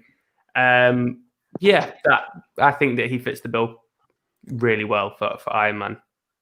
Maybe obviously not as good as Downey Jr. You could arguably have Downey Jr. as Iron Man because he was a younger. A younger Downey Jr., but you're still going to get the same thing. But we'll discredit him because he actually was Iron Man. So, sure. But yeah, Tom Cruise for me. Tom Cruise. Dave. See, I had to go for Nicolas Cage. Like, Ooh. you know what I mean? Like, with the goatee, eccentric billionaire, back in the 90's when he was like a bit more of a better actor. He's in good movies. And I think he was nearly Superman. I think he can play a superhero. And I think he can. He'll bounce off Will Smith and Captain America and go toe to toe, which they're doing in Civil War. I just think. I think there's probably a reason why that Superman movie never came out, though. If I'm being honest, like I would love to see him as Superman, but I think I'd be horrified at the same time. Yeah. Just imagine him going absolutely mental when he's when all the Iron Man suits comes in like I'm Iron Man. You know what I mean? It'd be brilliant. I think it'd be brilliant. Yeah. And he has got a serious side to him as well. Like I reckon where it goes in the story, that I think it's just If I got to pick it, it would be Nick Cage. You have to get him in it. Rob Schneider as Iron Man. You can do it. My choice was Mr. Depp. I went with Johnny Depp. Cool. I thought, yeah, he could pull it off easy. I think he can do the sort of cocky businessman. He looks the part. Yeah, he was my first choice. I don't think it's eccentric enough for him, though, is it? I mean, it's quite a normal person for Johnny Depp. Johnny Depp likes weird people. Doesn't he? Yeah. But I think he'd pull it off dead easy. I think. Yeah, aesthetically, I think he gets away with it very, very easily. Yeah. Yeah. Stole my backup plan. So Jeff Goldblum was going to be my choice until I thought of this when you said Goldblum. What was it? George of the Jungle. It reminded me of Jungle to Jungle, and then I thought Tim Allen is the perfect Iron Man. Tim Allen. If you Google Tim Allen in Zoom, he's got a goatee in that. He looks the part. I mean, he's about 15 years too old at that point, but still. Get Tim Allen, height of his powers, mid-90s. Home Improvement is the biggest thing in the world. Toy Story's just come out. Okay, Home Improvement's never the biggest thing in the world, but still. I love that program. But yeah, get Tim Allen. He's got the snark. He's got the sass. And, he's in a suit for most of it. So you can kind of hide the fact that he's not exactly built like a superhero. It's fine. I think, Tim Allen for me. Nice. Right. So we've got, hang on a second. I'm just a little bit behind here. So we've gone through to Iron Man. So we'll go on to Black Widow next. Okay. So this is one that I had a bit of trouble with. And I had to kind of sit and think about kind of like what Black Widow is primarily. It's like Natasha Romanoff's a spy more so than anything. She's got some kick-ass moves, but she's a spy. So I was trying to think about who fits that bill. And one movie popped into my head where she's not a spy, but tries to be a spy. And it's one movie that we've kind of talked about already. And I would go for Jamie Lee Curtis. Just because... Do it slowly. Because from this part onwards in the movie, I think she's great, and even in the right late parts of it where she actually starts fighting and stuff like that, I feel like she could pull off a spy. Natasha Romanoff has to be quite good looking and sexy, which she pulls off very, very well. That's my choice for Black Widow. Nice. I nearly went for that for your exact same reason, but I thought probably a bit off in it. Probably the strongest female actress. She's an actress. I think she's good looking. She's a bit more thing, but I went for Sigourney Weaver. Yes, so I don't know. It's such the main. She was the main female action star. Aliens and stuff like that. I think she can. I think she'd be a good actor. That's it. Yeah, definitely 100%. So I've picked her. Nice. She's. I was just thinking. Yeah, I don't know why. I love her. You know what I mean? I just love her. Just to backtrack a little bit, this is Alex's pick for Iron Man. Yeah. Thank you. I think that's perfect. Tell me that wouldn't work. It's Tony Stark right there. Yeah, I mean, he looks great. He looks like a superhero. I think we can all agree he doesn't look like a middle-aged dad going through a crisis. I nearly went for Gina Davis. Is it Gina Davis from Thelma and Louise? Oh, yeah. I thought about her as well because she's a bit of a badass as well. Yeah, so I nearly went for her. So or Jamie Lee Curtis, but I just went for. I mean, you could go all out and go for like Linda Hamilton, who's just like a knockout because she's massive. Beast. I've gone for. We got Alex. No, go for Nick first. Yeah. Oh no, Nick, go. Yeah, go. I've got a young Jolie. Okay. Wow. Yeah. Looks amazing. Yeah, why not? We know she can do the action, and obviously Tomb Raider and all the Mr. and Mrs. Smith and all that Wanted. looks the part, looks amazing. That'll be my Black Widow. Nice. Filthy dog. Filth. So, Anne, you mentioned Linda Hamilton a second ago, and that was going to be my choice. And then I remembered, who's the biggest actress of the 90s? Of course, Julia Roberts is going to be my Black Widow. Julia Roberts. She's a beauty. Hey, there we go. My cheese bro, whoever this is. Me and him or her are on the same page. I think Julia Roberts, Hook. We'll remember how much ass she kicked in Hook. Erin Brockovich, she kicked all that corporate ass in that movie. Yeah, I think I could watch Julia Roberts as Black Widow. I think Sharon Stone could possibly get away with it as well. Oh yeah, okay. Yeah, she could. I was thinking of Sharon as well. So let's move on to Spider-Man. It'll be interesting to see Spidey choices. So Spider-Man, I went for someone who's actually already played a comic book character on the other side of things in DC.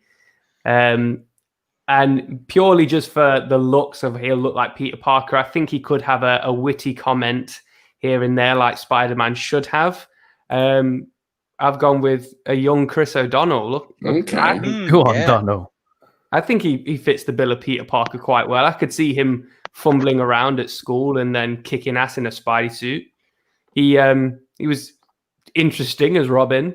I'll leave the word interesting there open to interpretation, but he was interesting as Robin. But I think he could fit Spider-Man. I think he's got, like I said, Spider-Man needs to be quite cocky and full of himself, which I think Chris O'Donnell could have about him.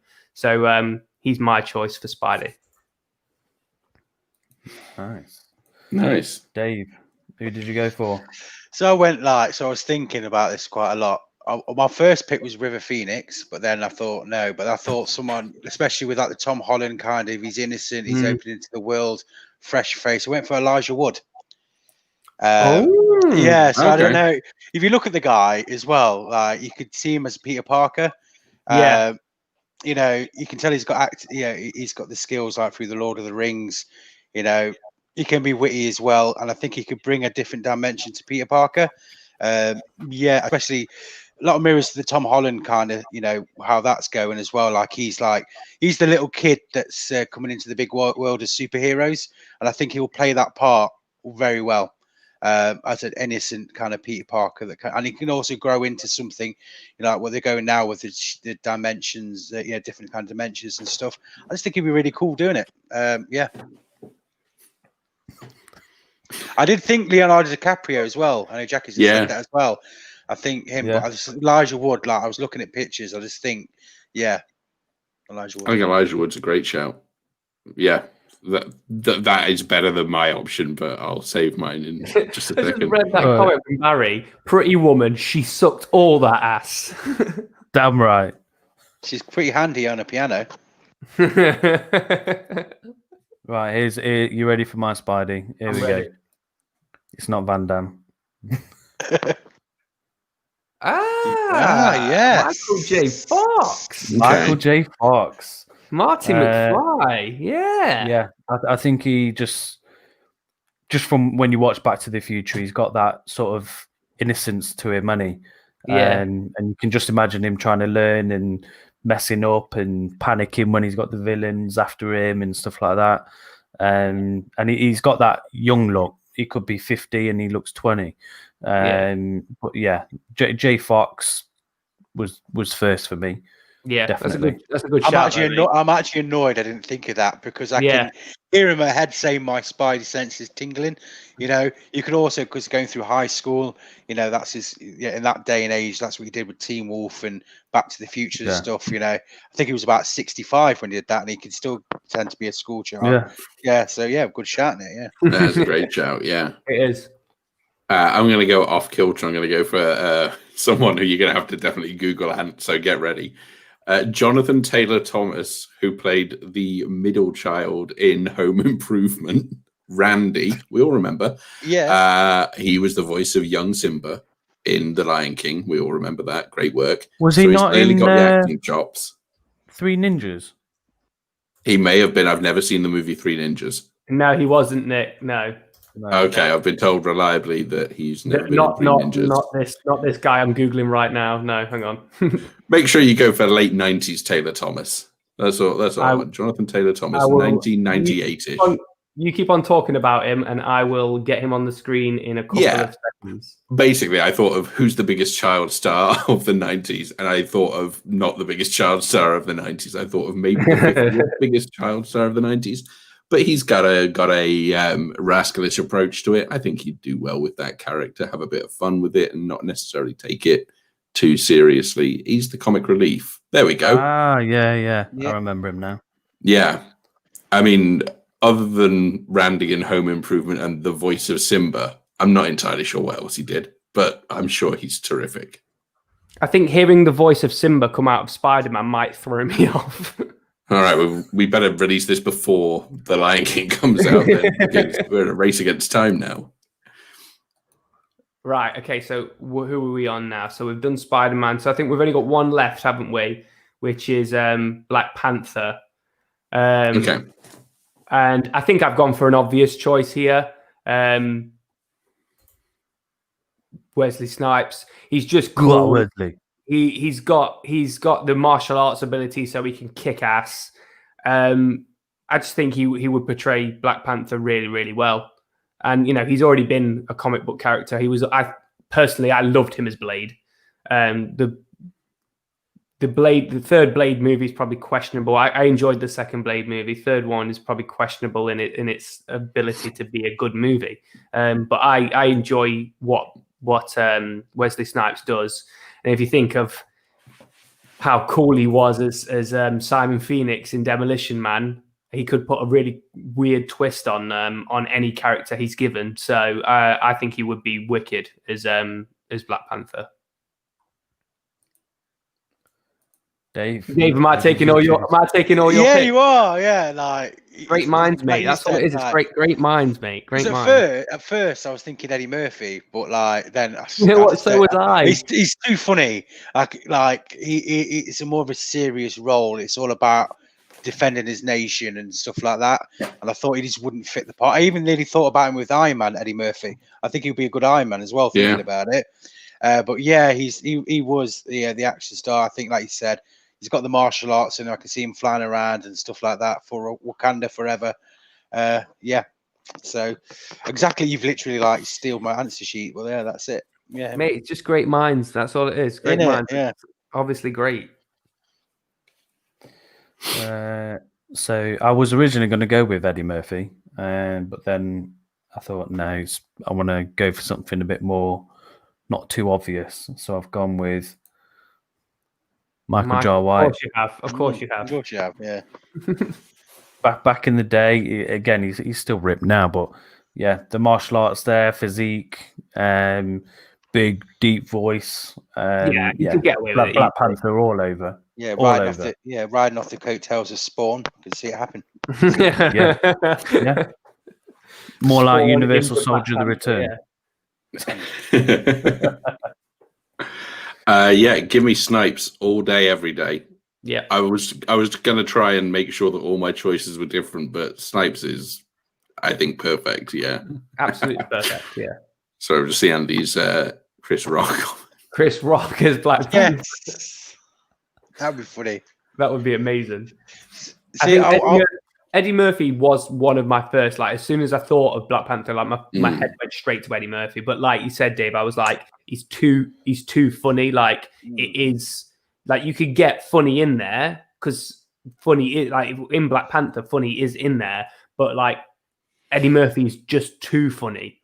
No matter, even when he's not trying to be funny, I find him hilarious. So I couldn't choose him for that reason. I just want to say two special mentions, because when I got it, I went a bit broader, and one definitely, I know we're not doing it, but Nick Fury, led by Sean Connery. I just think in that movie, Sean Connery is the man that I could see him. He was in the 90s with The Rock, and stuff like that. I could see him. And also, I thought of a crazy idea to go a different way as well. I was thinking Jackie Chan as the Ant-Man.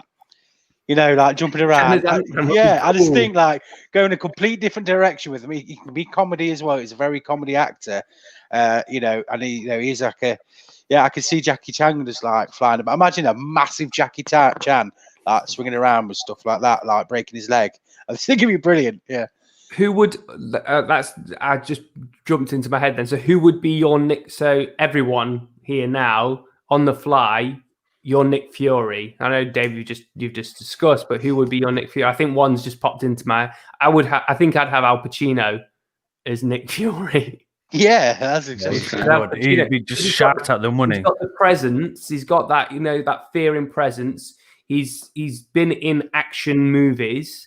I mean, even in like Avengers, like Nick Fury's in it, and you know what he's available, what he's able to do. Sorry, but he's never like over the top action. So he could perform those kind of action scenes, and he's got that kind of like powerful, domineering presence of I am the leader, I am the boss, do as I say, and I'm charismatic as fuck.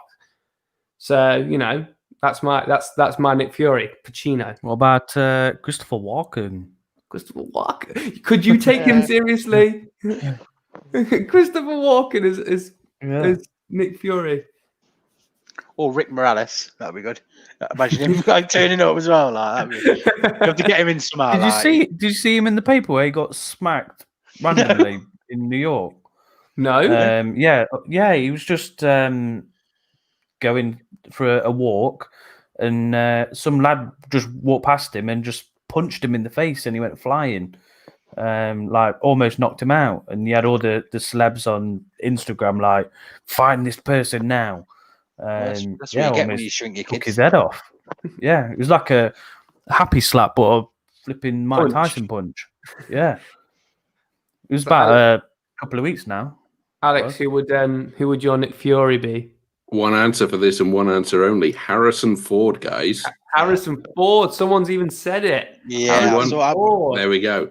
You want someone who's got a gruff demeanor. You want someone who's going to take no shit, but also someone who's not really going to go and do the missions with them because he can't be asked turning up to set that many days. You want Harrison Ford. That's you want. A man who hates acting so much. I've seen the best possible answer. Vince McMahon. This comes in. What about Sylvester Stallone? Like, as well, I reckon, like with Expendables, I'm probably thinking that in the head, but maybe he comes in like a retired, like I don't know. He could probably do it if it goes a complete direction. But mine's Sean Connery. I just think, Sean Connery turns up. Sean Connery's a good shout for Nick Fury. Right, let's move on to the second emoji quiz. I think this one's a little bit easier, to be fair. So I'll pop it on now. And Nick, if you take that comment down, and then you'll be able to see. There you go. I'll take the banner away. I think this one's easier.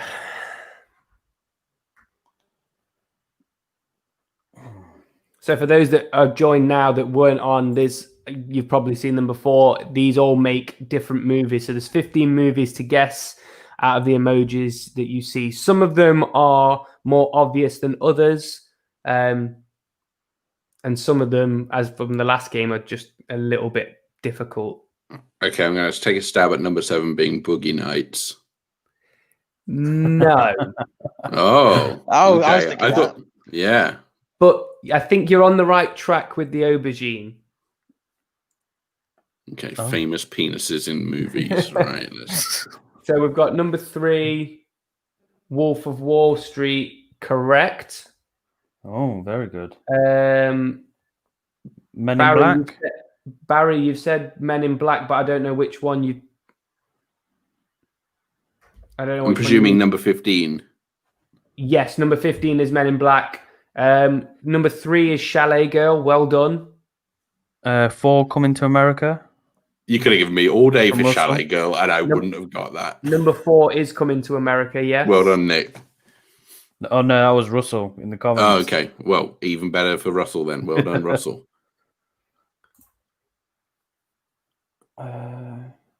Is 12 You Got Mail?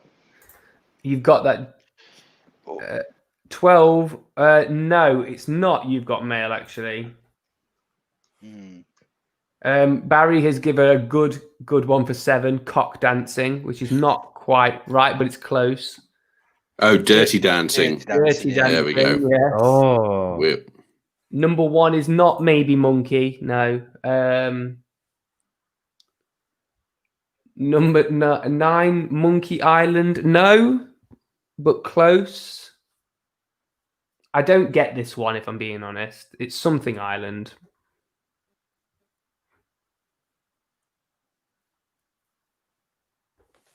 Yeah, we've had Wolf of Wall Street.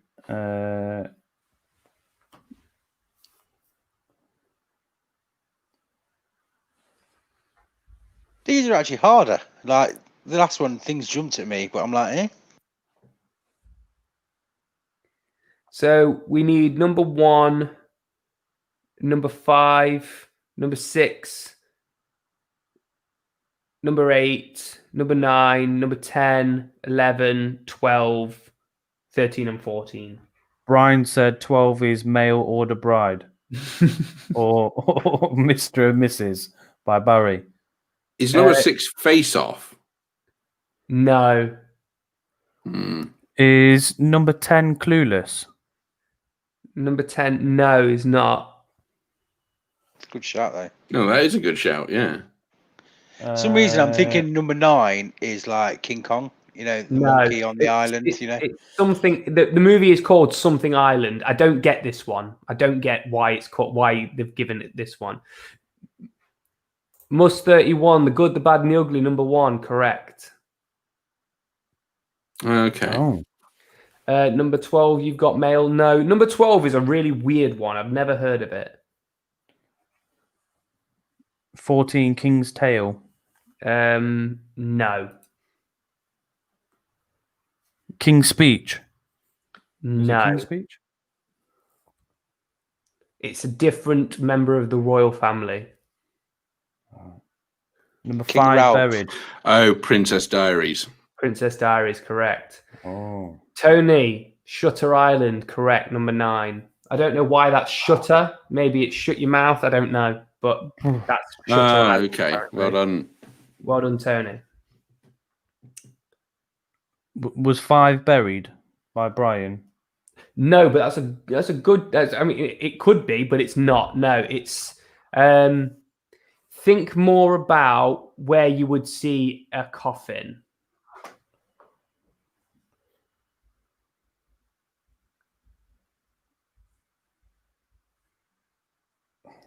Dear John for number 12. No.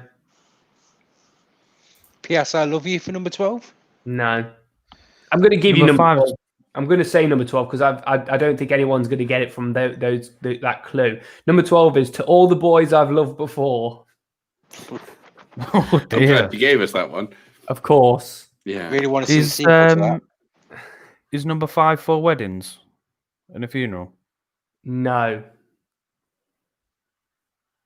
It's something to do with a grave, right? It's not Shallow Grave. It's something to do. You've said funeral. Okay.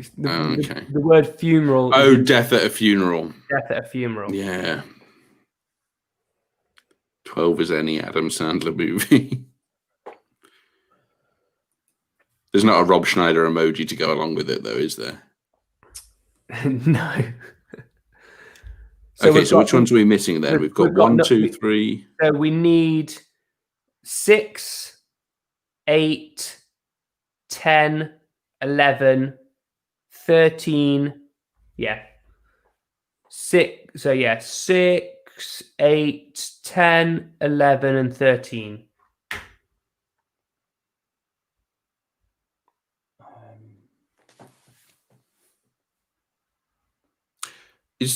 No.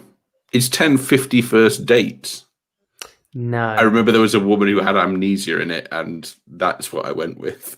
No, the 10 I feel is the wrong way round, and it's very literal. Not something about Mary, what Russell No. said. These are difficult. These are very difficult. 8 calendar girls. No. What's the guy got? If you've got what's another word for a temperature?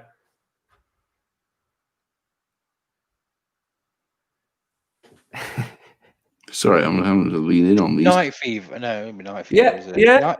It's a night fever. Saturday Night Fever. Great calendar. I thought that would have been the number 7. I think that's Dirty Dancing. Or cock dancing, as Barry said. Number 6 still missing, right? Number 6 we're missing, yeah. Is it Wonder Woman? I don't think it's a great clue, this one. I've seen the Wonder Woman connection there, yeah.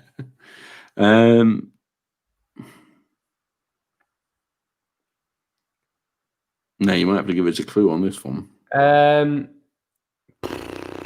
can't on this one. It's just difficult. I'm just going to say 6. Number 6 is He's Just Not That Into You. Oh, my God. You could have kept me here until Wednesday and I wouldn't have got that. It's difficult. That's really difficult, that one. Number 10. So I feel like number 10 you might be able to get. It's very literal. Oh. It's very literal. Like, what is she? A girl. Woman. Mm-hmm. My girl. Where is she? Where is she? Lost woman. You'll kick yourself. You're going to kick yourself when you like. Oh, Gone Girl. Gone Girl. Oh, God.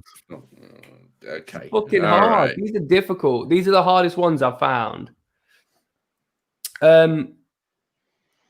What are we missing now? 11 and 13. and 13. 11 has been talked about already tonight. Rat Race? No. Sure. It's not 11 true has been romance. talked about already. It's not true romance, is it? It's True Romance, yeah. Yeah. Oh, well done. God, That Dave. is a good, well done, mate. And Okay, then 13.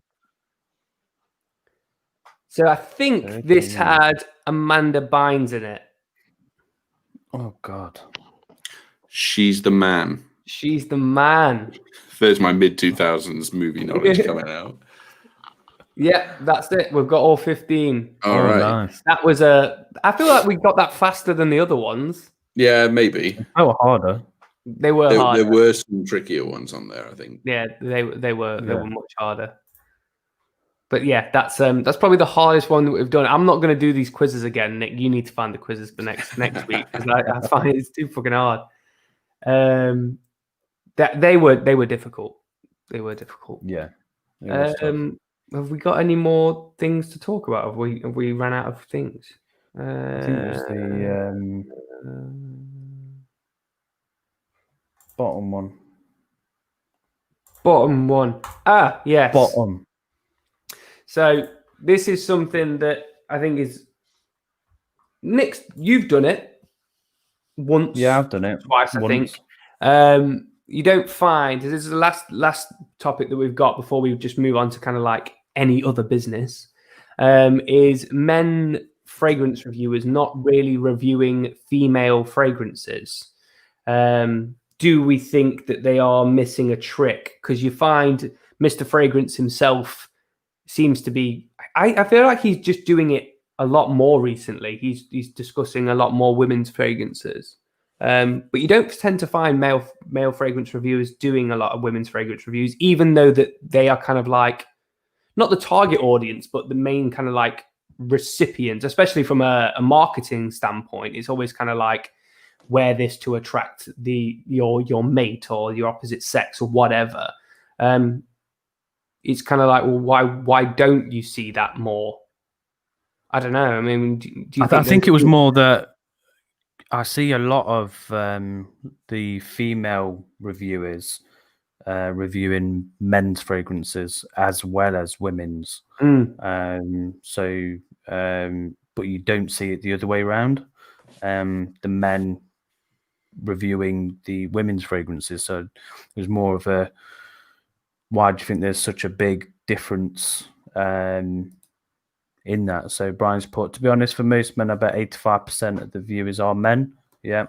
And for women that focus on fragrance, not beauty, it's probably still a majority of men. So yeah, and I think that was my thought process. Is I think majority of it is men, and it's probably aimed for men. Because I've always found it weird that you've got a lot of the women fragrance reviewers, and they're purchasing a lot of men's fragrances and reviewing them. Whereas I'd probably only review my wife's fragrances. I wouldn't go out purposefully and buy a perfume to review. But I think it might be because that a lot of in personal in like experience, like females' fragrances are quite like domineeringly kind of like feminine leaning. Like they're really kind of like a lot of them. I don't feel like a lot of men would get away with wearing it, whereas a lot of male fragrances can be unisex notes. Like a lot of the scent profiles can be used as a unisex scent profile, whereas I don't think you get that a lot in women's fragrances. It's very floral, very fruity, extremely sweet. And I know that a lot of men's fragrances you can get sweet stuff, but you can really tell the difference between a male targeted and a female targeted fragrance. Whereas a lot of men's, especially nowadays, a lot of men's fragrances could be worn by both sexes. So maybe that's one of the reasons, though. I'm not too sure. Potentially, I think it's probably just the market that it's in. I think it was what's Caboose put. Yeah, Demi's boyfriend puts a lot under her nose. Yeah, I'm sure. Filth. Yeah, so Russell's put all of hers are men's nearly all the men's. It's probably because it is just a male targeted kind of topic. Maybe a lot of women don't really kind of go for it. But would you and I'll ask Dave and Alex this as well. Would you prefer to hear a review from a male or a female in terms of how an aftershave smells?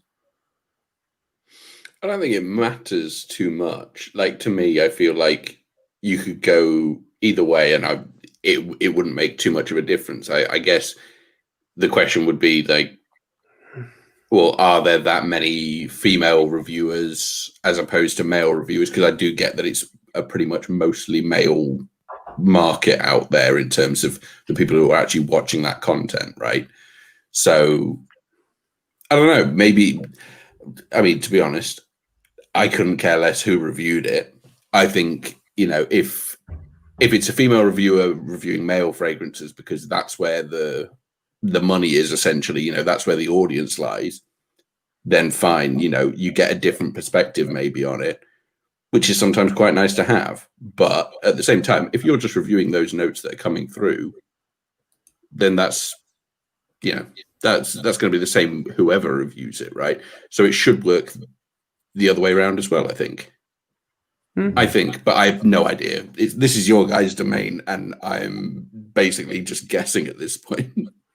Yeah, to be fair, mate, so are we in this, and this is probably one of the reasons why we've brought it up, because it's not something that we really talk about that often, because we just don't. We just naturally just go to what we would wear or what we've got or what we're gonna buy and stuff like that. Yeah, it makes sense if it's stuff that you've got in your collection or whatever, or if it's stuff you're interested in adding.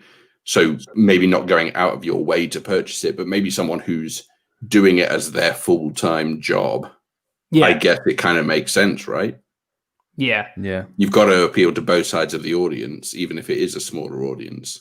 So Barry, when you did the one for your the one that you did for your wife's collection, did you find that wasn't as successful as a video as opposed to the ones that you do for all the others that you've got? Because I wonder if it is a male targeted audience that are just watching it, is it just a case of that they're not watching it simply because they're never going to buy it? You know what I mean? Well, I think the one I did, the views on that is quite a high viewing video. So yeah, I don't know if it's similar to, is it the other way around that women want to find out what men like, or vice versa, men want to hear a woman's opinion on whether a fragrance is good or not, to see if they can get compliments from it. Dave, if you were looking at reviews, which I know you don't, but would you watch a male reviewer aftershave that you were going to buy, or a female? See, I would want to like whoever's using it for the like, so it'd be male for males.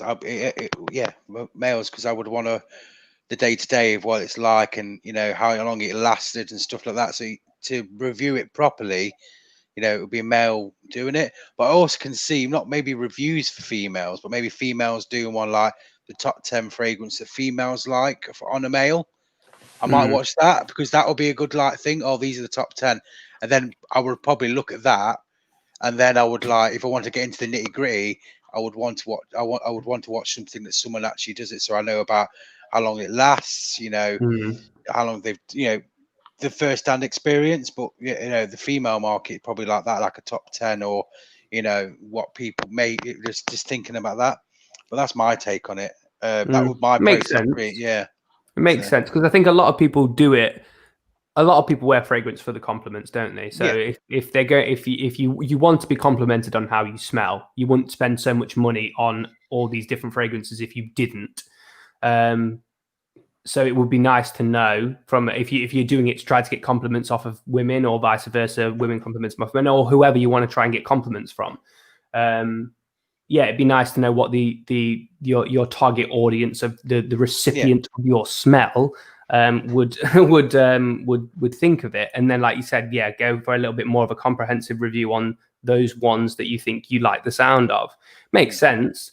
But it's just that I think it's just an interesting topic, because it's not something that you really think about. It's just that you review what you've got, or you review what you think about getting. But because you only wear male or unisex fragrances, I don't think about going out and going, I'm going to buy that female version of whatever it is. I'll always go for the male version because I'm a man. But I suppose I don't go and test it is the other main thing. Like I won't go and smell women's fragrances because I'm not female. But that's not to say that I wouldn't like some of those fragrances. Like I could like them more than some of the males. I just don't go and do it. So maybe it's just a case of a lot of men aren't as open-minded to it as women are, because like you say, you do get the majority of women fragrance reviewers on wherever they are, YouTube, Instagram, wherever, will review a lot of men's fragrances. So maybe they're just more open to go and potentially smell like that, whereas men aren't. It's like if I was going to buy a fragrance for my missus, I would go to a female viewer. I would look at that and see what that is. I would go to that and see how what's best, because as me as a complete noob when it comes to that, I would want to get a woman's side. It's just whoever's using it, really. Yeah, and I think it's just that more. I think that's I kind of talked myself into my opinion there, that I think it's just that men are a little bit more closed-minded to what they want to smell like, whereas women are potentially a little bit more open, maybe because men's fragrances are a little bit, you can sway either way, except some of the really heavy masculine ones. But maybe men just they just don't want to go out smelling like Chanel Chance or something like that. But I just saw a comment. Dave wants a video of a fragrance that makes him last longer. What does that mean? What does that mean? Filth, mate, filth. Sharpest attack here, mate. Absolute the attack. Dupe, I last for fucking minutes. That's what we need, from seconds to minutes. Dave, do you want to plug your stream? Oh yeah. Oh yeah. Yeah. So what I do as well, that's not into frat, but I'm a streamer on Twitch. I think you got a picture up, Nick, of the thing. So that's me, Colin the Crab, Twitch TV. So I do things. That's you. Yeah, that's me. Well, I picked the name Colin the Crab because I used to play a lot of shooting games. So I just thought it'd be funny if someone gets shot by someone called Colin the Crab. But I do things like World of Warcraft. I do Among Us as well. Going to go branch into, I'm going to start in the next couple of weeks. I've done some videos, but I'm going to do some more. So anyone into games or anything like that, just go over to Twitch and help me out, because I'm going to proper go into it in about 2-3 weeks when the new World of Warcraft expansion comes out. So there you go. And Alex, do you want to go over yours, mate? Yeah, as always, Dinosaur Man podcast. Oh, well, look at that, professional, even though you didn't know I was going to be on this one. Ready, mate, ready. Yeah, so move. You've just got that in the library ready to go anytime Andy or I pop on. Movie films, unbelievable work there. Movies, films, TV, reviews, news, some special episodes. We did a Halloween one last week, which was a lot of fun, looking at sort of terrible sequels in slasher franchises. So you can get episodes every Sunday usually. And then, you get some gaming news as well with that as well now and again. You can and you can't. It depends on what your definition of gaming is and news is. Yeah, mainly just talk about Ninja, see what he's up to. He's an interesting chap. So new episodes every Sunday. Just find it wherever you find podcasts. And you have branched out onto YouTube. Hey, yes. So Andy has been leading the drive on this one, so forgive me for forgetting. But yeah, our YouTube channel, which I think is just Dinosaur Man. I think he's just uploading the full episodes there now, so people can watch them, listen to them there. I don't know. We've got some streams up there from when we twitched or mixered. I can't remember which one it was, but Mixer when it was alive, of course. Rest in peace, Mixer. Lego Star Wars, I think we've done on there. Nonsense game, didn't like it. I'm not a gamer, as you can tell, so I'm exactly the right person to be streaming gaming.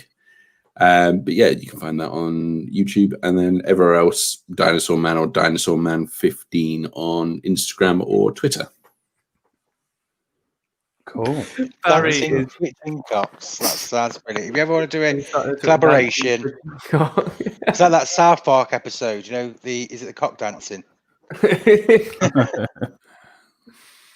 Right. So I think we will probably call it a night then. So we'll thank Dave and Alex for joining us. It's been fun. It's been emotional as always. Apologies for dropping in. Oh no, it's because that wasn't planned. Anytime, not at all. Any friend of the channel is welcome at any time, and you are as well, Alex. So thanks, mate. Appreciate it. Cheers. Glad you cleared that one up for me. Absolutely. Thanks everyone for joining in on the chat. It's been fun. Sorry for those obscenely hard games. Nick will come back with more family-friendly games next week. So we can all get more into it. Nick, do you want to add anything before we say goodbye? Good night? No, just a reminder, Dave's Twitch, Alex's YouTube. So go and subscribe and go follow. We've got lots of reviews coming out. I think I've got about 10 that I've got planned, a mixture of movies and fragrances. So we've got a lot coming up, so we need to film them, edit them, and get them out. So plenty on the way. Indeed. So we will say good night, and we'll see you next week. Have a good week, all. Have a good week. It's goodbye from me. See you later. Good night. Yeah. Bye. Peace. Cheers. Miss you.